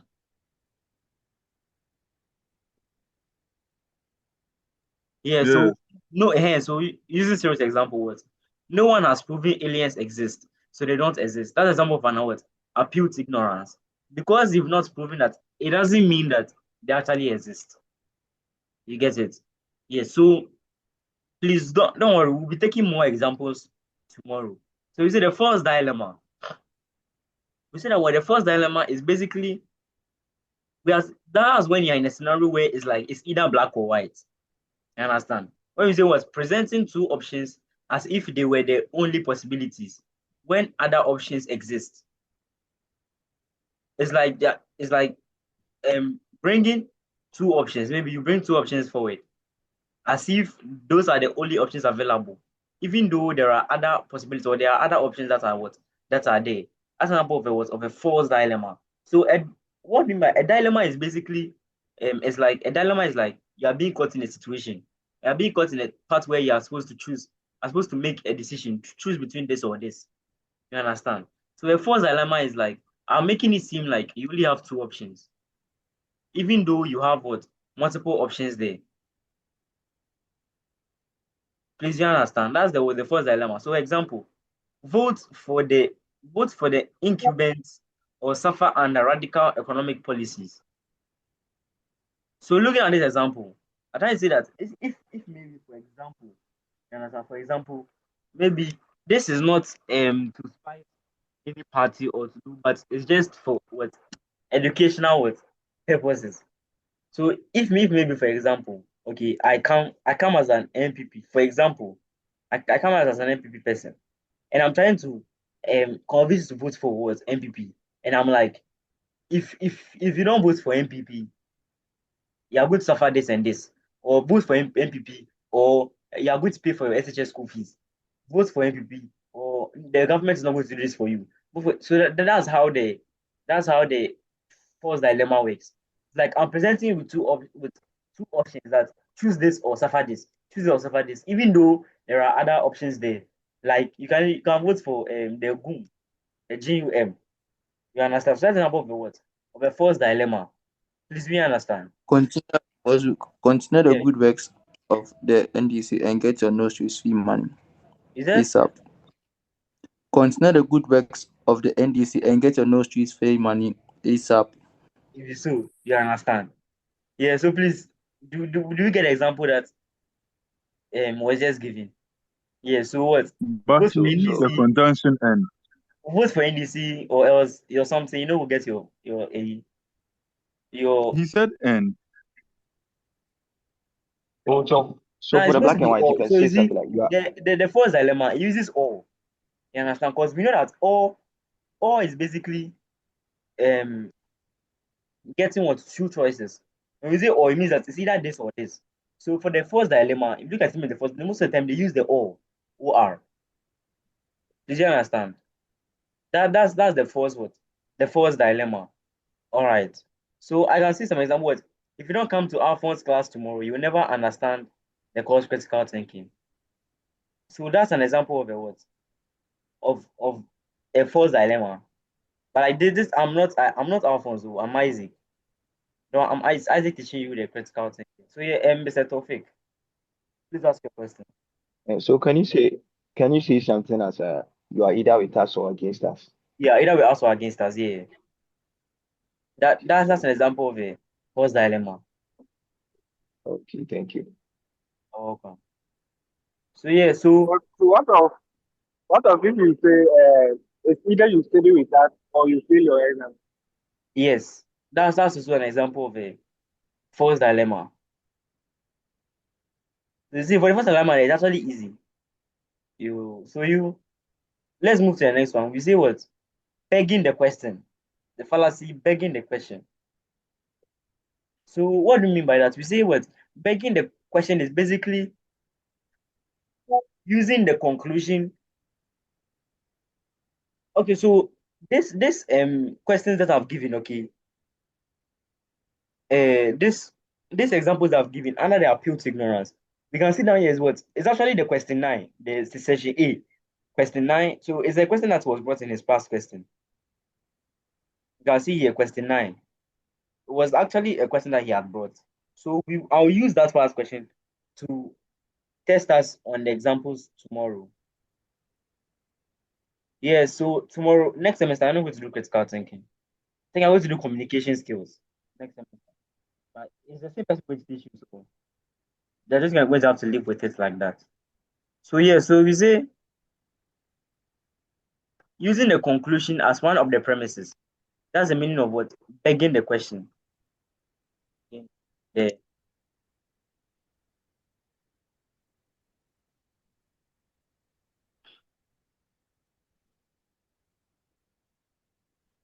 So here we say was begging the question is an informal fallacy that occurs when an argument's premises assumes the truth of the conclusion instead of supporting it.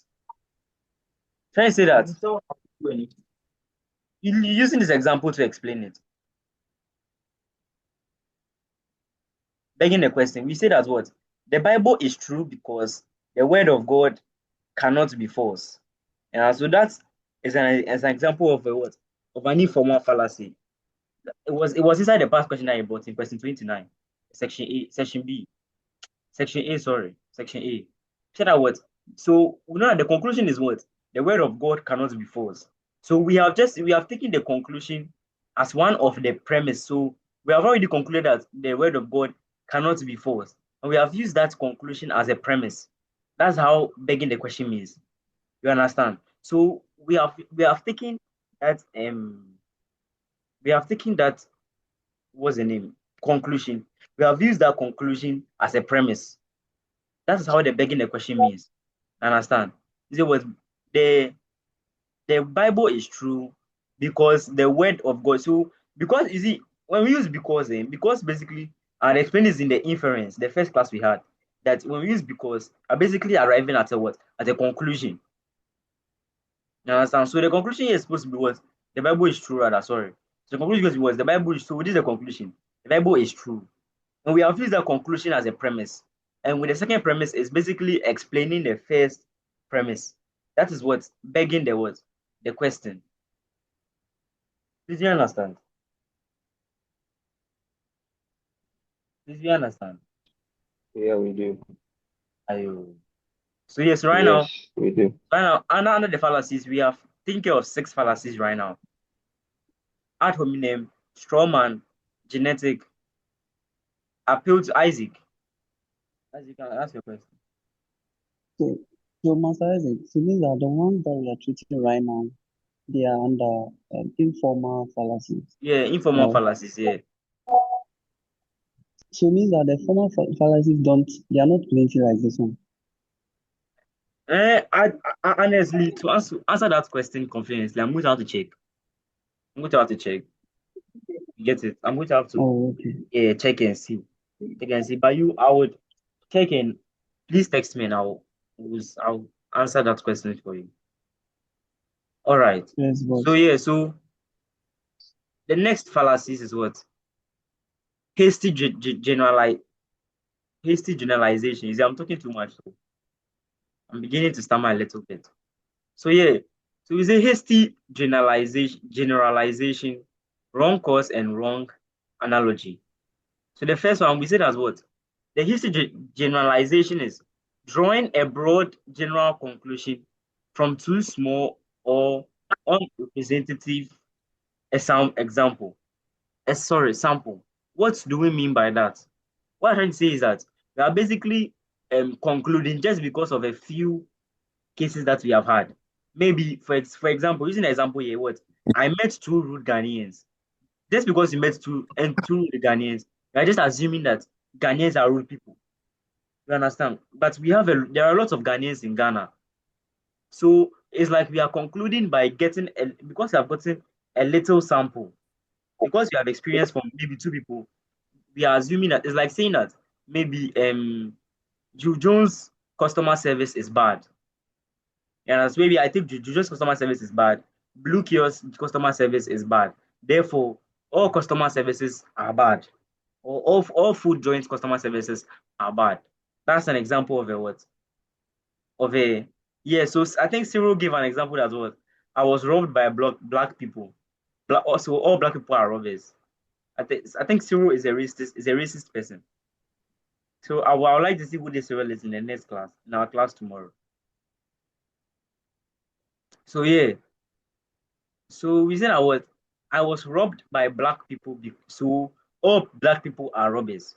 You understand? So because you have just gotten a little example into, so yeah, Ira also give an example that's what Amma likes money, therefore all girls like it. Wonderful. So that's what an example of a word hasty generalization. Right? So I think somebody should use themselves. Is it? All right. So yeah, so in this generalization, we can see it in question 27, 36, and 37. Like you So should repeat what you like. yeah, Can so we please, I hear? hope we understand the hasty generalization.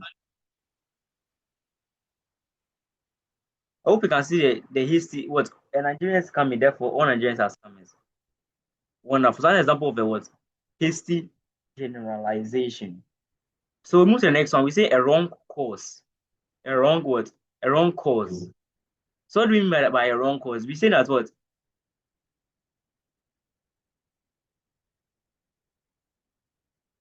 Please give me a minute.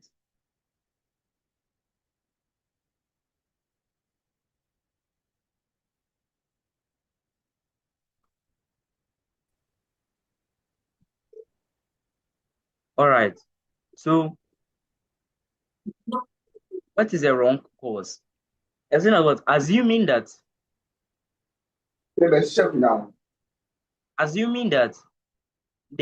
assuming that because one thing followed the other, the first thing caused the second.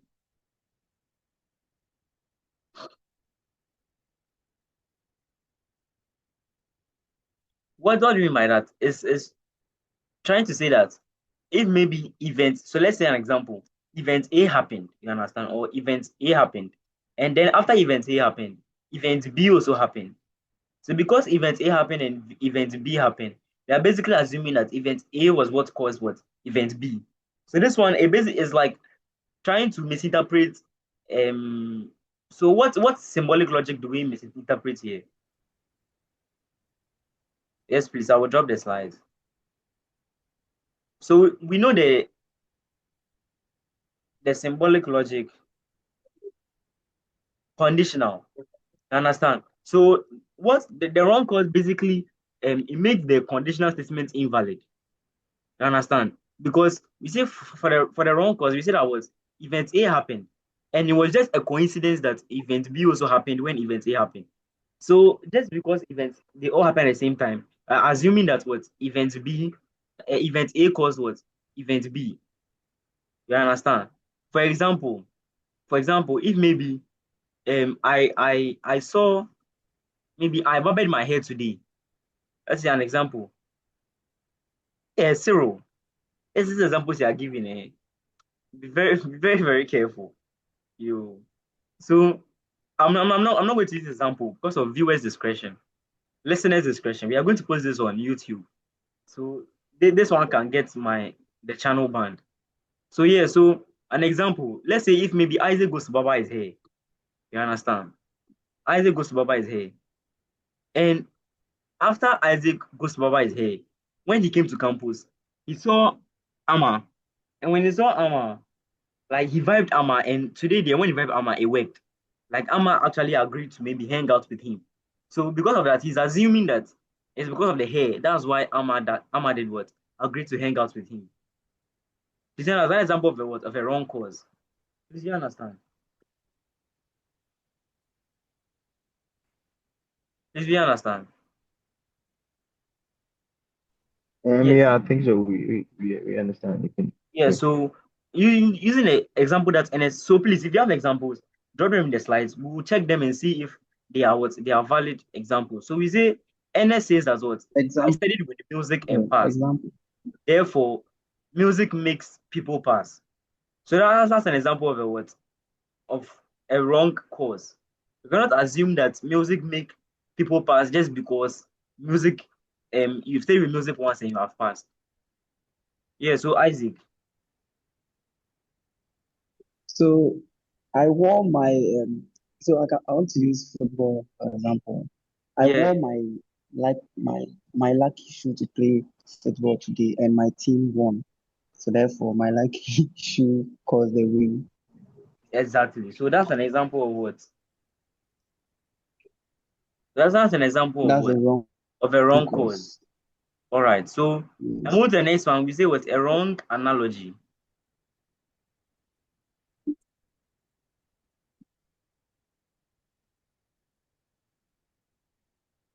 All right. So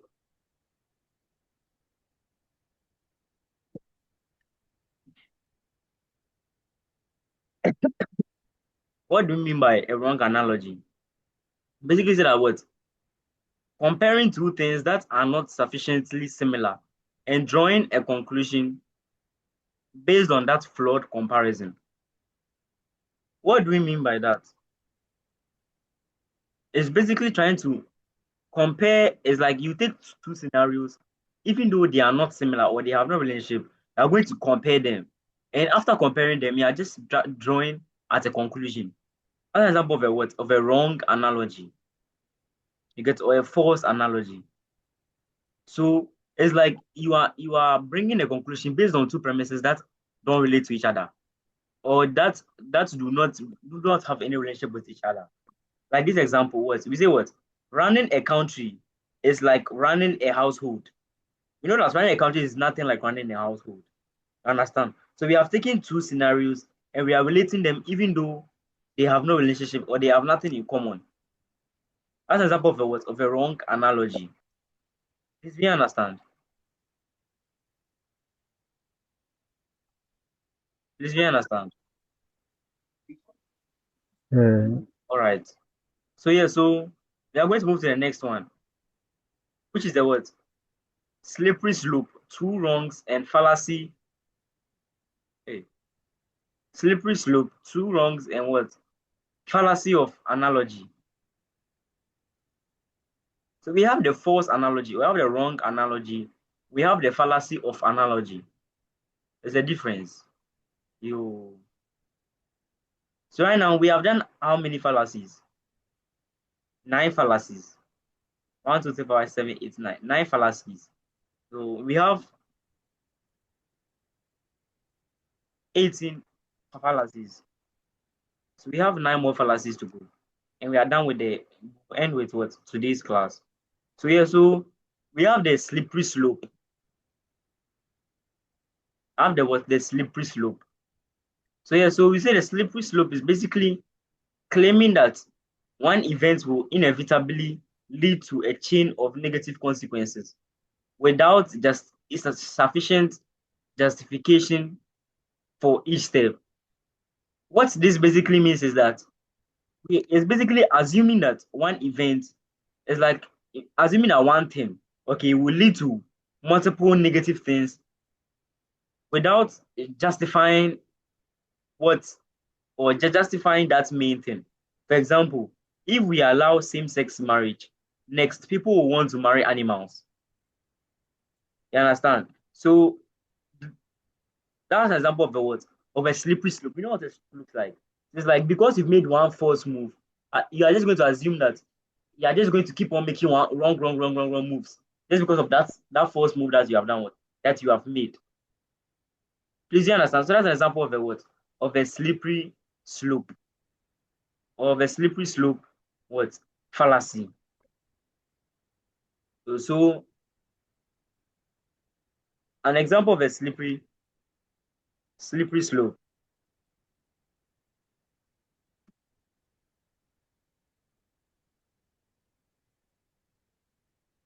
An example of a slippery slope. I'm waiting for examples of slippery slopes.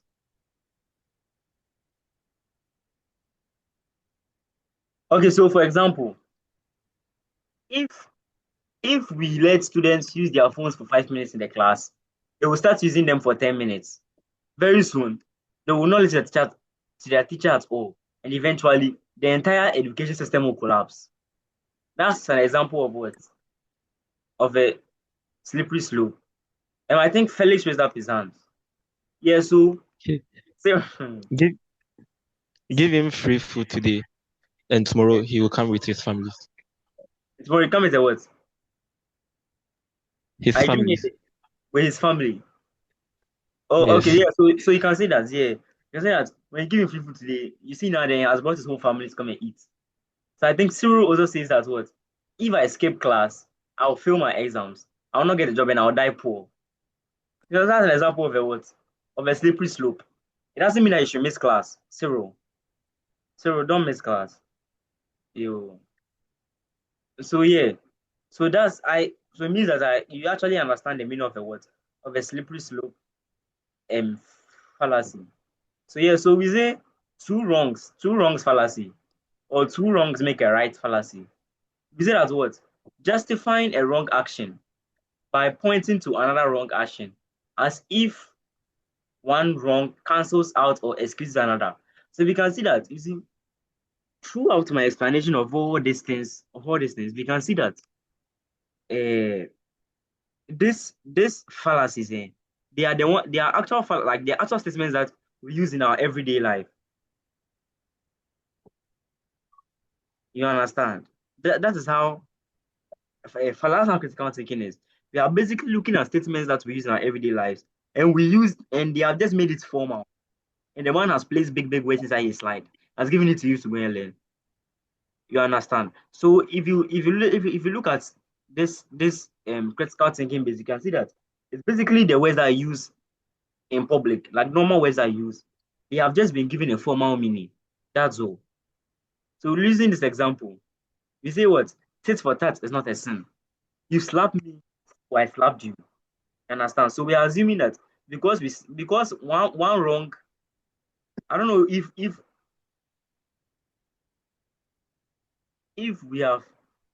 we have heard it before. Two wrongs don't make a right.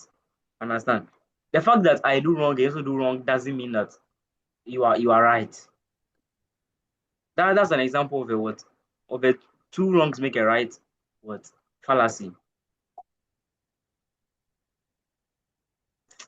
Mr. Cyril, please, you are giving us adults a example. Some of us are children in the class. So yeah, so we say I was justifying a wrong action by pointing out to another wrong action. It's like if maybe you're having an argument, okay, and I know that what the person is saying is correct, but because you don't accept the same thing, you go and say that, oh, you have done this, and you understand. So the fact that I've done this means that me too I should do what, which I should do this. That's an example of a what? Of a two wrongs make a right fallacy. Please, do you understand? Okay. Yes, So sir. please, yes. Yes, yes. So please, the fallacy of analogy. What do you mean by the fallacy of analogy? We say that the fallacy of analogy, sorry.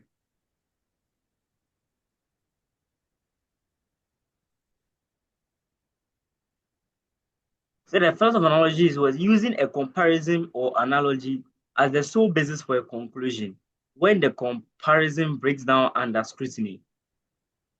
What do we mean by that? If maybe, for example, okay, so it's like saying that maybe object A or maybe set A. You see, I I want us to use math examples because yeah, we'll write algebra on Wednesday. So please let's take the example. Okay. Um let's take example. Let's take set A. So set A has the properties A, 1, 2, 3, and B. So when we take set A, we say what?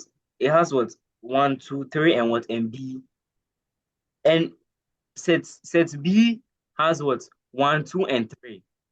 Yeah, I understand. So the fallacy of analogy basically works. The way it works is that we are going to assume that because set A has 1, 2, 3, and B, set B also has what 1, 2, 3, and also what and also B. You understand? That's what fallacy of analogy. We are going to use the first premise to basically justify the second premise, even though it's wrong. For example, the devil you know is better than the angel you don't know. So when you use that to justify a decision that you make, that's an example of a what? Of a fallacy of what? Analogy. Please, do you understand?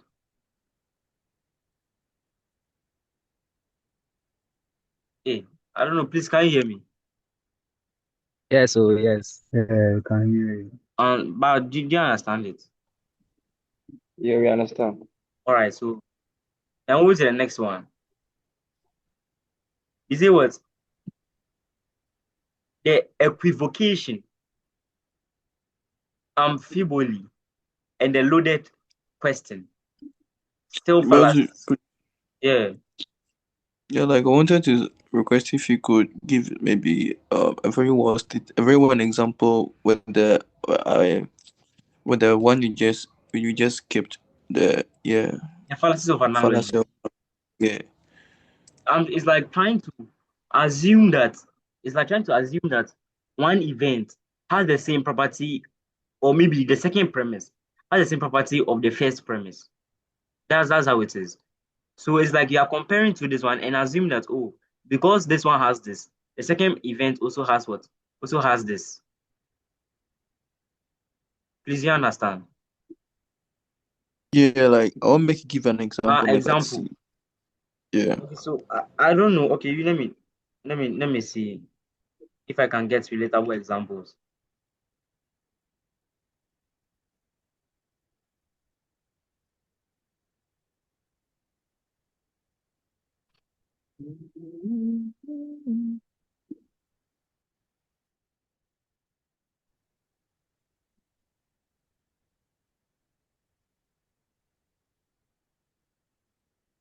Okay. So we have the fallacy of weak analogy.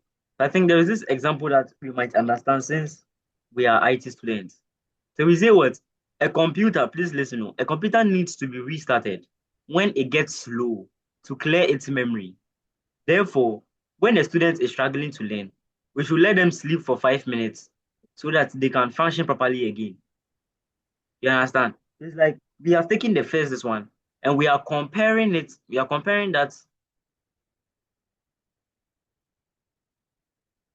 So we have taken the first one and we are comparing the second premise to the first premise and concluding that if we do this to the first event and it works, when we do the second event, it will do what?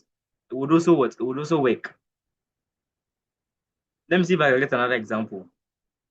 Okay, so yeah, we said as what? In a football match, the team with the most points wins regardless of how they played.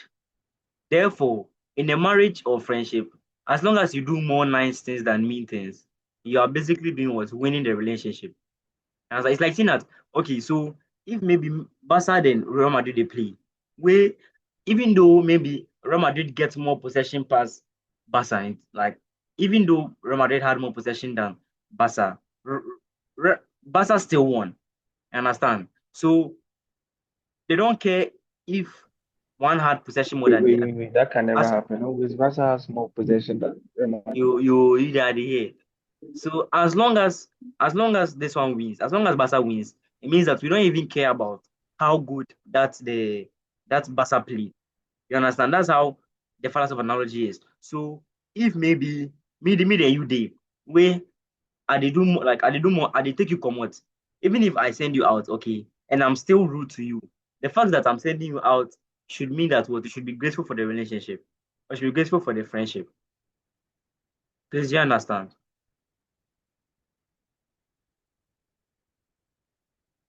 Yeah, Please, boss, you are a baby, you are a baby. Yeah. yeah, you Yes, sir. make don't Yes. worry. Tomorrow we go take questions, then we go take get more examples.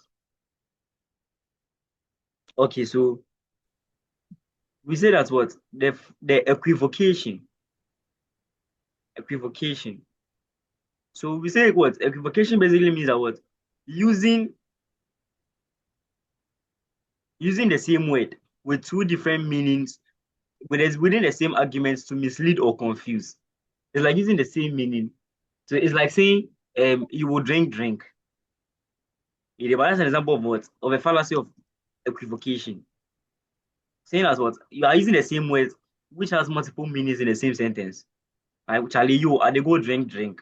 We all know Like that. it try create bars.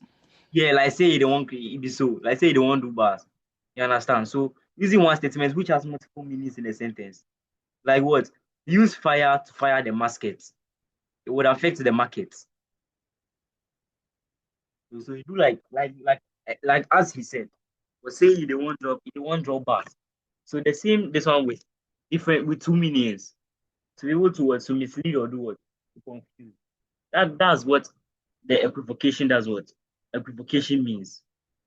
So it means say like in conclusion, you could talk something like wordplay or Is that the meaning say in conclusion, if you talk say it's wordplay. wordplay? Yeah. So wordplay. I was say so wordplay. So one word with the same meaning, but it has been used multiple times. Sorry, different meanings, the same word has been used multiple times. I say the one drop bar as visa. So yeah, so that's the word equivocation. So it moves to the amphiboly. Amphiboly. Okay, so Barbie she doesn't understand. So Barbie, please pay attention. So what I'm trying to say is that the equivocation basically means that using a word which has multiple meanings in one sentence.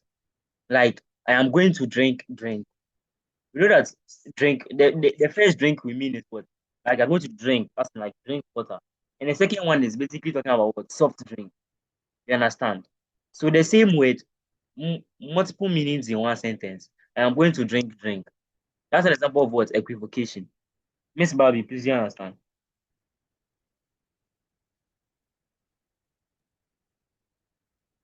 Hello, sir. All right. Thank you.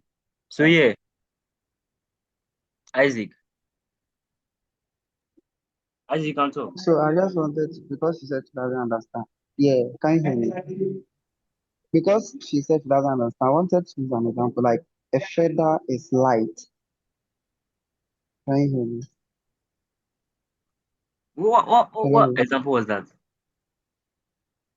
Like equivocation. Yeah, Like just like the way I understand it, a yeah. feather is light.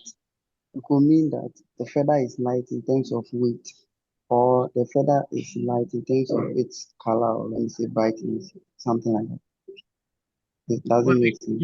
repeat. I'm not getting you. Repeat the example again. Like a feather is light. A feather is light. Yes. So it could mean that a feather is light in weight, or Um, it is light in terms of color. Like, do you get what I'm saying? yeah, I get. So yeah, so that's an example of equivocation. You understand? Yes. So Sir, yeah, um, yeah, for I'm me, I listening. think we should use the same word twice, having a different meaning. So you Like can also maybe you should you can drink also drink. do that. Yeah. So this smells like we evil. This example is well, I am glad that you're actually using your own examples too, even though the examples are wrong. Not as in wrong, like they are incorrect, but they are not proper for gentlemen to be saying. But I'm still going to take it like that, especially Cyril and I think Edmund. Edmund too is inside of that. So yeah, so please, do we understand the equivocation? All right. So the amphiboly. What do you mean at amphiboly? Amphiboly basically means that what? An argument that relies on a grammatical ambiguous statement. So the Hello, the sir. the fallacy here. And from the beginning, I was quite confused because the equivocation fallacy. Yeah. I think I read it types of constructing discourse, and it was found at the construction of the discourse. So I was wondering why it was part of the fallacies. I'm not hearing you. I think somebody's Yeah, Raf, I think Raf is talking. Ras. Yeah, I think we just mute Ras. All right, so Yeah, please. so in one of the slides, Yeah. in the slides, I read it types constructing discourse. Discourse. Constructing discourse. Yeah, Yeah. discourse. Uh-huh. I think the slides gave us. Uh-huh. So the equivocational fallacies fell under constructing of discourse. That was why I was quite confused. Okay. But I Yeah. hope now you So understand it. yeah. So since it's part of the fallacy, because the same topic, that was where we had the fallacies at the, below, just after the constructing of the discourse. Below Yeah. it is the fallacies, and we have where we have the formal and the informal. So are we putting this one under informal fallacies or formal Yeah, so fallacies? it's an example of an informal fallacy. But it's an example of a Oh, language okay. so easy, even the way he does the slides, even till now, I don't really I genuinely don't like understand it very, very fully. You get it? So I just try to Very, yeah, yeah. revise it and explain it to the best of my ability. You understand? Mm, Yeah, so you've done very well. You've so done very well. So because even this in just after the introduction, the objectives of the fallacies. So that topic is construct formal fallacies. That the unit 6 of the topic, constructing discourse and informal fallacy. So under the types of the constructing discourse,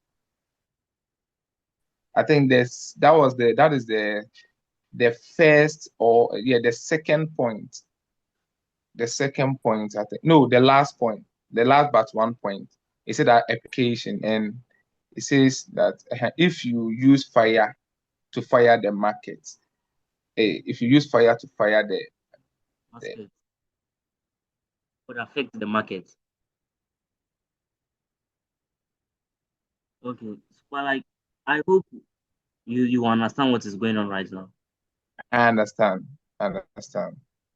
Yeah, I understand. Edmund. It was the Edmund, I don't get second. what you mean by it's not the point. Please, what do you mean by that? Mr. Edmund. Please, I was tagging Isaac. I thought about the other okay, sorry. I thought you were referring to me. Like Isaac gave an odd example. That's what I was tagging him. Okay. Okay, so Oh, yeah, so But please, Azana. but like I please get some let's example. I don't know if you okay. okay, Zoom, Mr. Zoom meeting. You have to say. The court was quiet since there was no one at the court.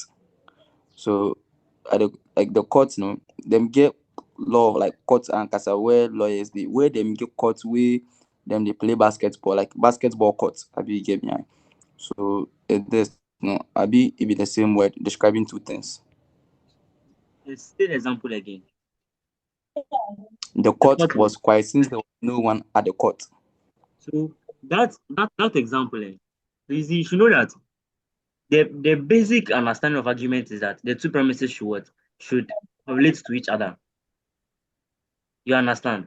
So your example, taking what you say, what the court was quiet because there was no one at the court. It can't be an example of an equivocation because the first court, which is a basketball, and the first court, which is the law court, they have no like they have Connection. they have no kind of relationship whatsoever. Relation. If you get what I mean, you see, when we talk about courts, we're talking about a law. Law courts and basketball courts have no they have no relationship in they have no relationship. They don't always at the top. So that one cannot be an example of an equivocation. So it means the this one for be related. Yeah, Right? then for be related. Then for be Oh, related. okay. Now they bad. Now they get you. Yeah. So Thanks. please do the okay. You're welcome. So yeah, so amphibole. So please can we move to the amphibole? Let's just complete this and I left the three more and we can go and continue start revising on the French. So I think there will be a French class at 7. I think there will be a French class at 7. So please you guys should do well to join. I should do well to join. I think there is another tutor for the French class, so you guys should join now. Okay, so for the amphibole, we said that what an argument that relies on grammatically ambiguous statement or the sentence structure that allows two sorry, I'm coming. Oh,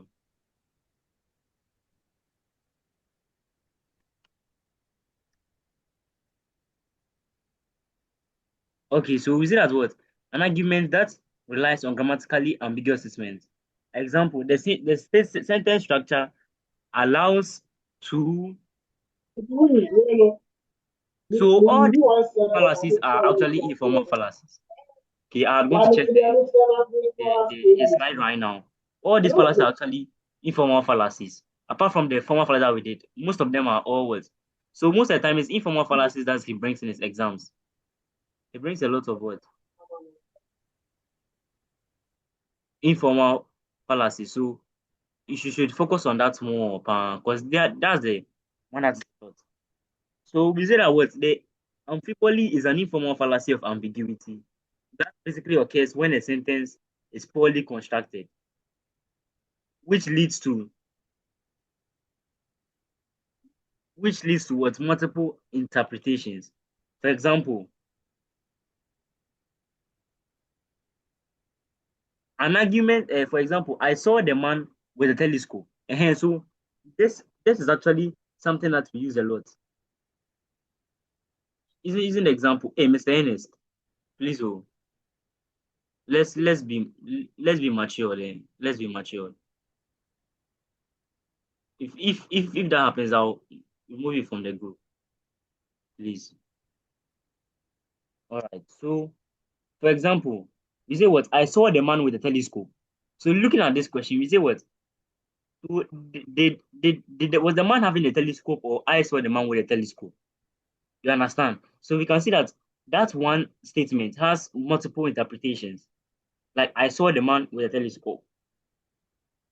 So, can we say that the man has a telescope, or I was having a telescope and I used that telescope to see the man? That's an example of a what? Of an amphiboly. Please, you understand? Please, you understand? Yes, sir. Yes. Yes. So that's the amphiboly. Yeah. So back. So I'm saying that the amphiboly basically means that the one sentence, okay, or one premise in an argument having multiple interpretations. That's an example of a what? Of an amphiboly. Like here, we say what? I saw the man with the telescope. That's the first one. So this one, it has multiple meanings. You understand? So we can have one meaning that what? I saw the man with the telescope, meaning that I saw the man holding a telescope. Or we can have another meaning that what? I was using a telescope and I used that telescope to see the man. You understand? So Isaac, yeah, if I give an example, So yeah, yeah, I wanted to contribute. You see, those who are here, our general slide does not have the amphiboly, but then it rather give us syntactic. Ambiguity. So all this one is there? Yeah, the sample Yes, is it's under under ambiguity. ambiguity. Yeah. So this one amphiboly is equal to the syntactic ambiguity. So please, that's Mm. what I just wanted to clear. Thank you. okay, yeah. Yeah, yeah. So apologies for So that that. somebody will not be confused. Okay. So yeah. So using me, I'm not using his slide. You get it. So I just have how to revise on his slide, generate a PowerPoint and use that to explain it. So this kind of petty errors might be made.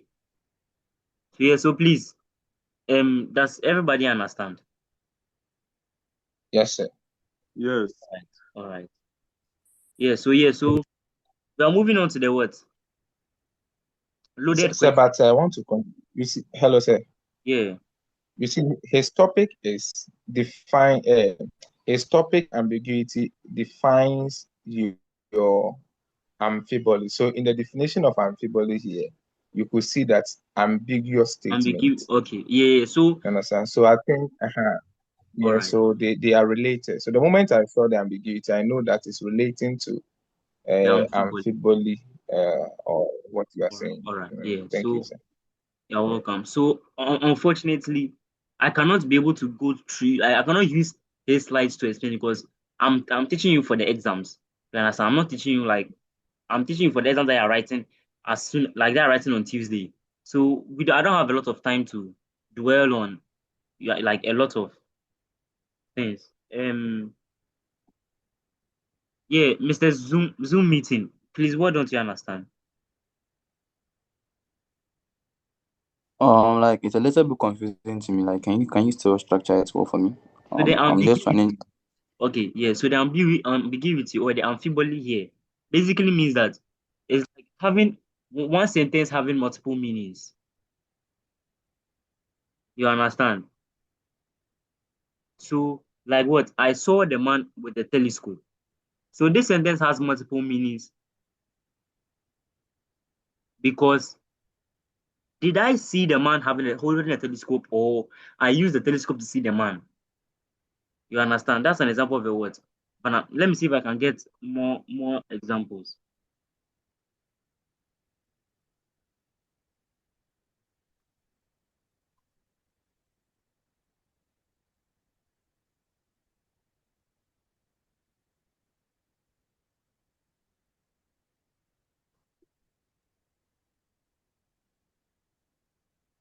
Okay, yeah. So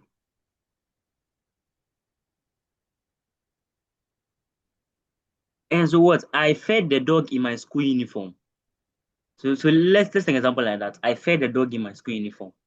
So we can derive multiple meanings from that. The first interpretation we can derive is that was I wearing the uniform when I fed my dog, or did I feed the dog wearing my school uniform? Please, you understand? Zoom meeting. Please, you understand? Yeah, boss. Yeah, boss. Yeah, Yeah, boss. so using Isaac's example, what I saw the man with the car. Did I see the man driving the car, or I was in the car when I saw the man? That's what an example of what ambiguity. So yeah, so or the amphiboly. So we have the loaded question.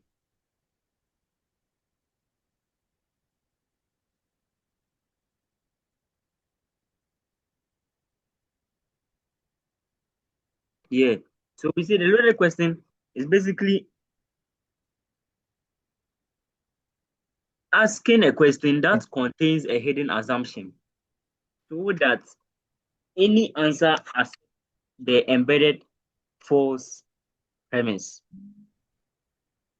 For example, it's like when I say something, I say it. If I ask any question I ask it in a form that no matter what, you're going to have to accept one premise that I've said. For example, when was the last time you stopped cheating on your partner?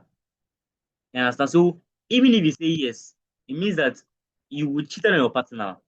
You understand? Or maybe let's use an example. Do you remember the last time you stopped cheating with your partner? Or do you remember the last time you cheated with your partner? If you say yes, you are saying that you cheated with your partner and you remember. If you say no, it means that you cheated with your partner, but you don't remember. You understand? So with a loaded question, it's like that's the complex question fallacy. The complex question what? Fallacy. It's like no matter how much you answer, hey, Mr. Cyril, no matter how much you answer the question, okay, or no matter how much you answer the question, you are going to accept the first premise, or you are going to accept a premise. You understand? Like what? And what was do you remember cheating with your partner? Even if you say yes, it means that you're cheating your partner, but and you remember. If you say no, it means that you cheating your partner at the same time what? You don't remember. You see, that's the example of a what? Of a loaded question.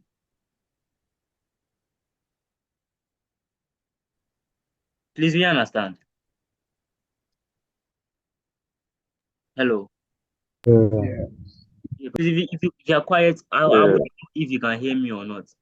I Somehow. would like you. Yeah. Yes, we are here, so don't worry. Okay. You are here. I hear. Yeah. Interrogative. All right. But is this an interrogative argument? The example Yeah. you So just yeah. gave. So it's more of a question. It's more of a Yeah. question. That's why it's called a loaded question or a complex question fallacy. Mm, Yeah. All right. but interrogative argument. Yeah. So is interrogative? Yes, please. So Isaac. So, for example, if I ask you that have you stopped cheating on an exam? If you say yes, it means that you were doing it. You were doing it, and then you understand. And if you say no, it means that you are still doing it. Yeah, so Is it clear? Isaac, I didn't hear you. What did you say? I was saying that, for example, if I say, have you stopped cheating on an exam? If you say Yeah. yes, Mm-hmm. it means that you were doing it, you have admitted it that you were doing it. If you said no, it means that you are still doing it. You get it?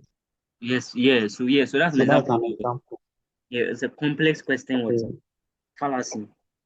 All right. So please, you just have this understanding. You understand? Have this understanding there.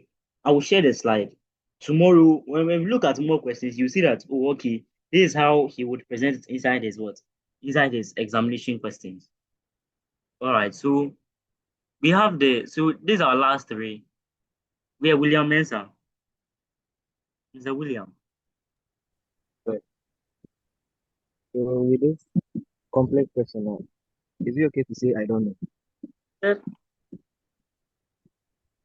With this question now, is it okay to say I don't know? We didn't see that. Please repeat your question. Sir, Yeah. sir, Yeah, yeah. Can you hear me? yes. Yeah, please repeat yourself. I said with this question, can you say I don't know for an answer?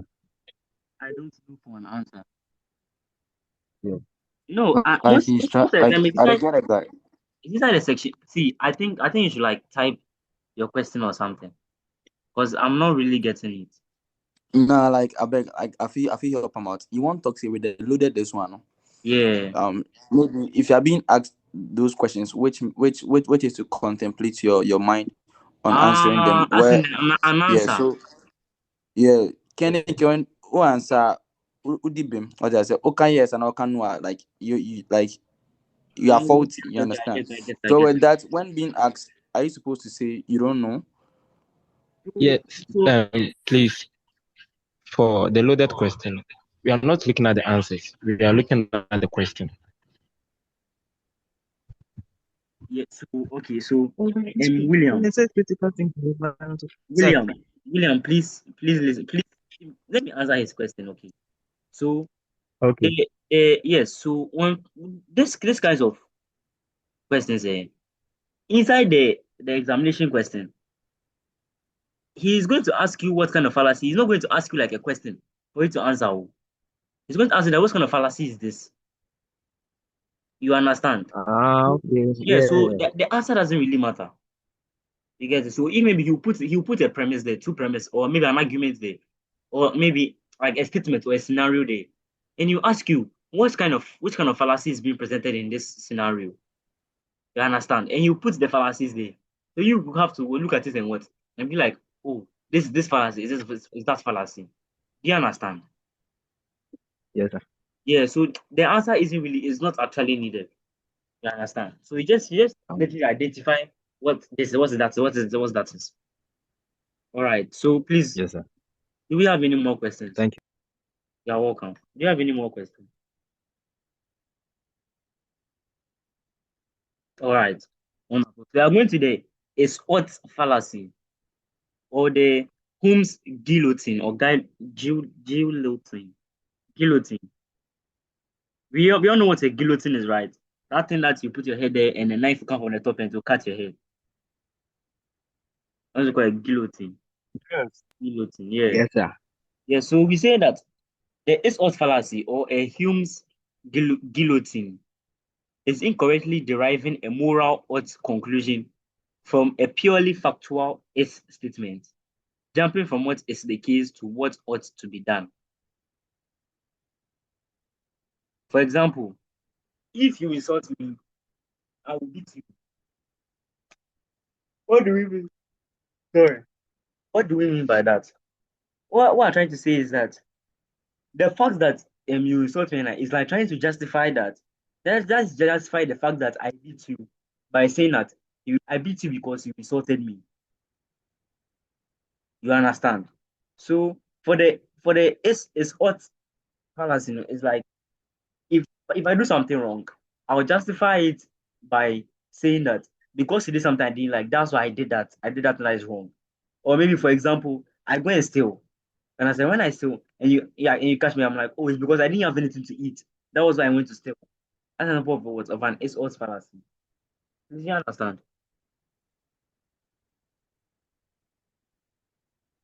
Yeah. Yeah. So we are moving to the appeal to authority. That's the augmentum ad verecundiam.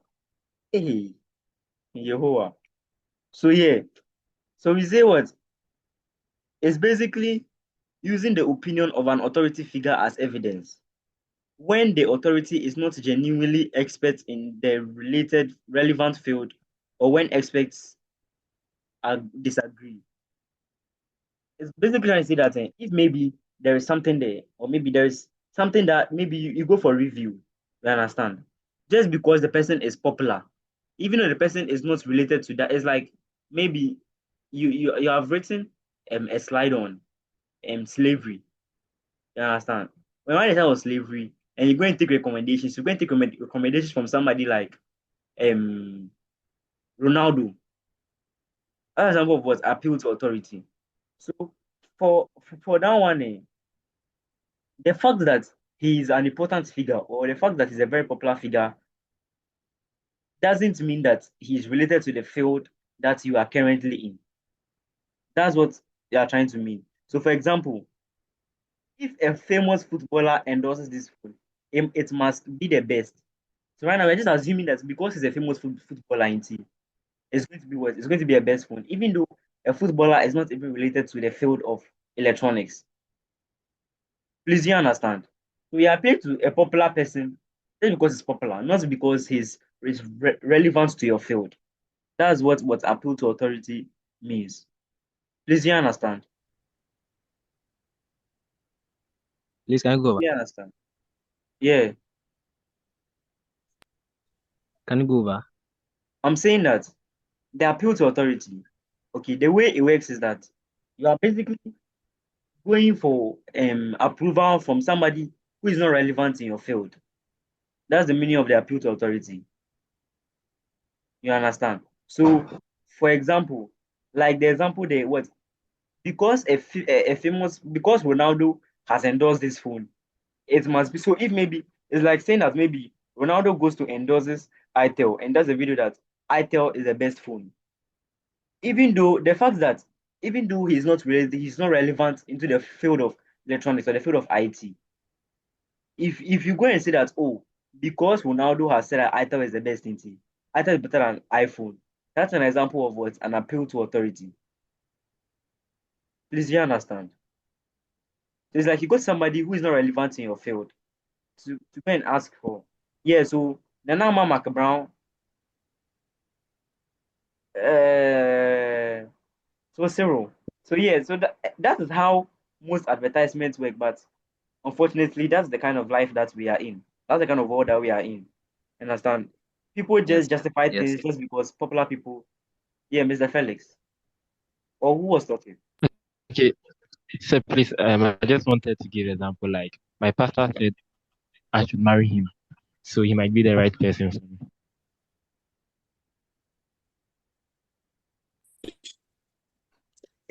Please, I didn't please say it again. Okay, I said my pastor said I should marry him, so he Mhm. might be the right person for me. Exactly. So you see, a pastor, you see, so in this case, a pastor is not a pastor shouldn't be the main reason why you should get married this person. You understand? Because a pastor does not have a lot of like does not have a lot of say inside marriage. So please, do you get what I'm saying? So that's an example of what just because the person is popular doesn't mean that that thing is what is justifiable, or that thing is actually right. It's like because Ronaldo says that um Coca-Cola is bad in tea, you are not going to take Coca-Cola, or are not going to do that, or does you understand? So that's the meaning of what appeal to what authority. So Isaac. Oh, okay. You just explained my point. I wanted to say we justify statements like this because those people who endorse those statements are in a higher position. Do you get it? They Yeah, are in yeah, higher exactly. positions. For example, if a doctor says that we need to sleep, is it when it is 8 p.m. From 8 p.m. going, we don't have to take any carbohydrates. Do you get it? So because it's a doctor who said that, we feel like he or she has uh, an experience on it. For that matter, we shouldn't do it. You get what I'm trying to say? Yeah. So that was what I was trying to add up. Like, but with the doctor, Thank like, you. but with the doctor in case, no, but for no say it being failed. So if they give you that kind of The thing is that suggestion, it should be if right. No, if that I person am is not just, in the I'm just regulated giving an field, instance. Okay. But yeah, it I'm doesn't just fall under giving this an category. instance. no. So you listen. It falls because Please, it falls because it. What if a doctor lies? Do you get it? We don't have any But proof because we feel like he is in the field. You know what I'm trying to say? see, listen. So when we say they approve the authority, okay, it means that you are going to somebody who isn't relevant in your field. You understand? So you are using the opinion of somebody who isn't related in your field just because the person is popular or the person has a level of authority. Yeah, Emmanuel. so thank you very much. I was the Deputy Minister of Agric.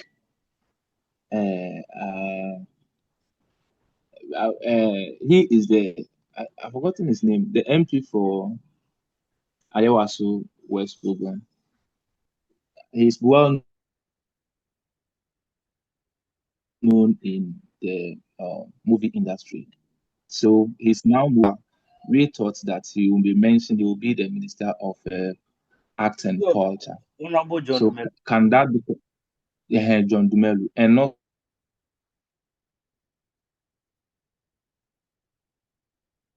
Yeah, are you still talking? also, for example, Dr. Zenato organ. Yeah. But you see, that is not his field. He's not a lawyer, but he's being appointed, considered as appeal to authority. Thank you. Please, So do you get my I genuinely don't. I'm not really getting what you're trying to make. Like I just want to know that hello? when I appeal to authority, it's like you are using the Yeah. opinion of somebody Mhm. who is not relevant in your field to justify something you are saying. That's what the appeal to authority means. Please, you understand, Emmanuel, Mr. Emmanuel. Yes, yes, sir. But do you So understand? in my case, yeah, in my case, she's not a lawyer, Yeah. or she has nothing to do with law. She is a Uh, doctor, but uh, maybe the government appoints her as the Chief Justice of Ghana. Do you get my argument? yes, yes. So right now, the talking about that Chief Justice, even if she says anything, you cannot use what she says to justify like maybe an opinion you have because she's not a lawyer or she was not a lawyer. You understand? Mm, So for the appeal to authority, we are looking at the opinions like of the things that they see to justify your opinion. Please, you understand? So if the person is not relevant in the field or is not relevant in in the what you are field. saying, and use the opinion of what the Mm, person is saying, we call it what? An appeal to authority. mm. Yes. Okay, Okay. so Yeah. please, Okay, so the for example, you write a project work, Yeah. and you quoted, maybe you are writing a project work on maybe on operation system, Yeah. and Operation. you quote somebody who is well knowledgeable in maybe critical thinking to support your project work. Yeah, it's Can called that an be an appeal to appeal to authority. authority? Oh, okay. Because the No. person is not relevant in operation systems. You understand? All right. So please, any more questions? All right. So let's move to the last one, which is what? Ad populum. Appeal to the masses. So we can say that was what? So appeal authority and what? Appeal to the masses, which is the ad populum. So we say that what? Arguing. So this one is something that we actually use a lot, especially when you're arguing with somebody. Because everybody says that it's right, it doesn't mean that it's actually right. It's what arguing that something is true just because many people believe or do it. Understand? So because everybody maybe is in same-sex marriage doesn't mean that same-sex marriage is right. That's an example of what appeal to the masses. We know that masses basically means a large group of people, a lot of people, or a large population. That's what masses. So, for example, everybody is supporting Kwame Ofosu, which means that he must be the what the best candidate. That's the question 24. Please, do you understand the meaning of the appeal to masses? Yes. Yes. Yeah. So Yes. yes, so this one is like relating to this one, the appeal to authority. Just that this one you're appealing to plenty people. So just because they are doing it, you are going to say, oh, because everybody is stealing, it means that I should do what I should steal, which is a what is a fallacy. You understand? Even with your common sense, you know that this one there's a lie. That I said critical thinking works with common sense. So please, we are looking at a table. So there are some questions that I have placed here. So you can the questions that the Google Drive that I placed earlier. Inside the first class, I have placed this one like that. So I'll put this slide also in the Google Drive. So you can reference the slide to the past question and you check in. Oh, okay, this is this, that, this is that. So yeah, so we said that what formal fallacies are wrong structure. So formal fallacies works with the actual word, and the informal fallacies works with your mind or how you think about it, or the content or the relevance of that statement. So all these ones you can just go through them. You can just go through them before you go and write a paper. Just look through them, be like, oh, okay, this, that. So let's look at this one, like the equivocation. We say what? Equivocation means that one word with multiple meanings. The amphiboly means that the sentence structure is what? Ambiguous. That sentence means different things. So yeah, so I would put my WhatsApp number in the group. If you have any questions, you can do what to text me. And I think there'll be a French class, so please do what to join and get ready for your French class. So yeah, please thank you for listening for I don't know if it's 2 hours or 3 hours. So I have placed my number in the group. I would put this slides inside the Google Drive. I'll send a Google Drive to you so that you can go and check it out. And the video will be placed in a YouTube in a channel, and we'll put the YouTube link on the group so that you can go and check it out. So I wish you the best.